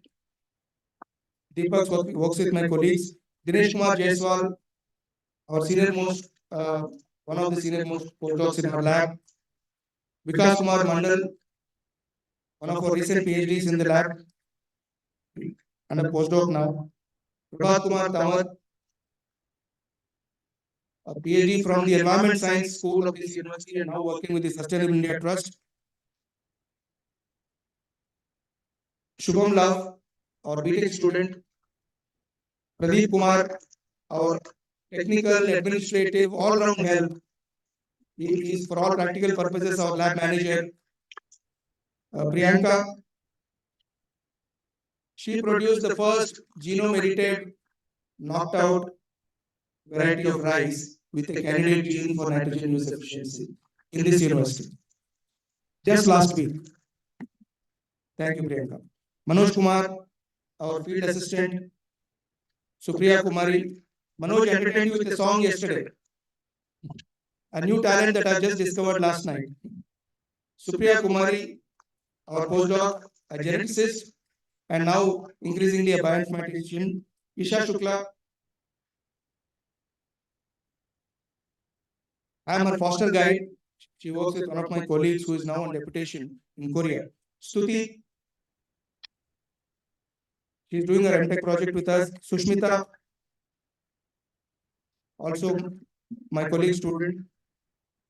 Samakshi Pandey and Tamanna, working with my colleagues in the organizing committee. If I have missed any names, it's my error.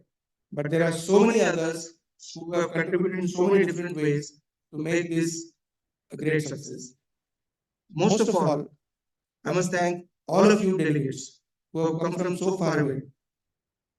I don't know what expectations you had when you started off with all the uncertainties that you all faced, but I hope all your uncertainties vanished when you landed here and when you entered the conference. Thank you so much for all your time, all your energy, all your support, and most of all, with more than half of you staying till this last moment, you have once again proved what INI community is all about. Thank you. So where are they? So our two senior postdocs who written these names did not write their own names. so yeah, I've read. Sangeeta Bansal, Sarita Bansal, and Prabhat Kumar from the Social Media Trust. Dr. Sohail Khan, one of our senior most scientists, whom many of you have received mails from him, and Navjot Chakravarti, who probably you have seen. So they were virtually the second in command who were controlling all the volunteers and all the planning, and they were making the programs, they were handling most of the things while I was handling the correspondence. And they've had very tight moments, and Navjoti still has a very bad back pain. Thank you for bearing with all this, and I'm sure you all deserve some rest, and we all have a party very soon. Thank you so much. May I request?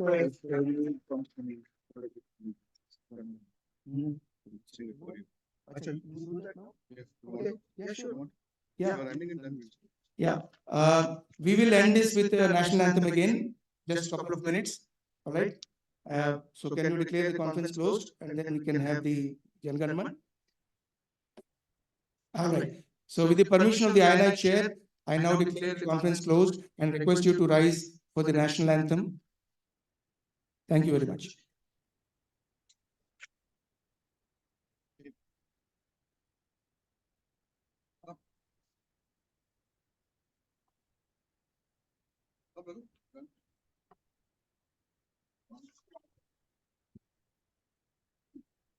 जनगण मन अधिनायक जय हे भारत भाग्य विधाता पंजाब सिंधु गुजरात मराठा द्राविड़ उत्कल बंगा विंध्य हिमाचल यमुना गंगा उच्छल जलधि तरंगा तब शुभ नामे जागे तब शुभ आशीष मांगे गावे तब जन गाथा जनगण मंगल दायक जय हे भारत भाग्य विधाता जय हे जय हे जय हे जय जय जय हे जय हे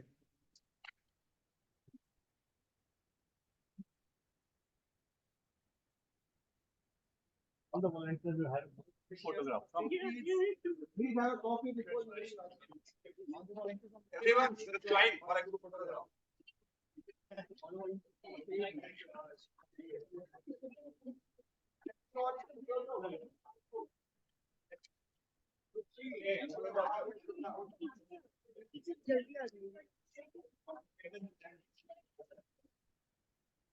हाँ इधर ही तो कहते हैं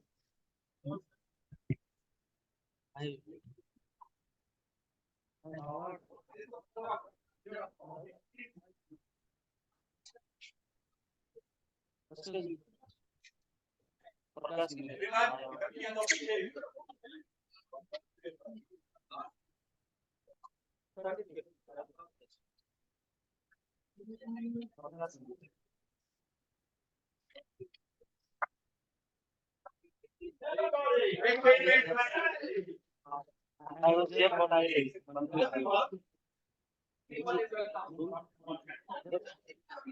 नहीं there.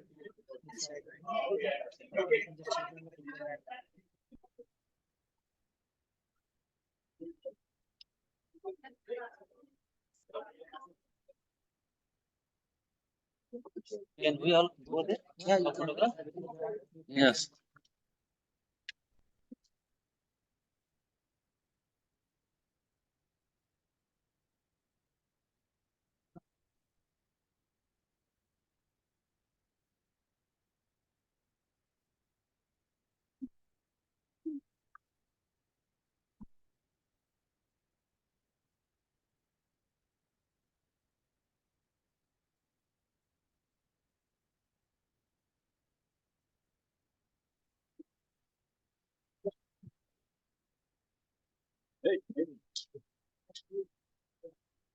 How are you?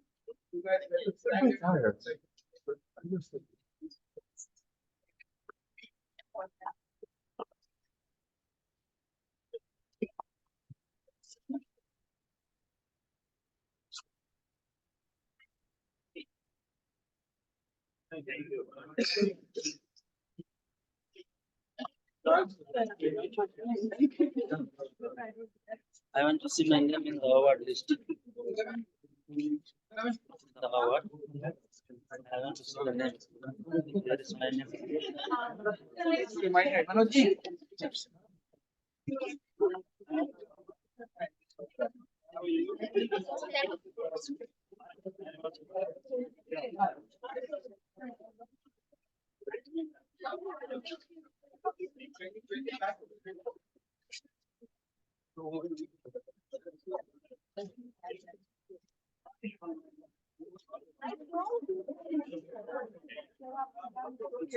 जब फोटोग्राफ कर लीजिए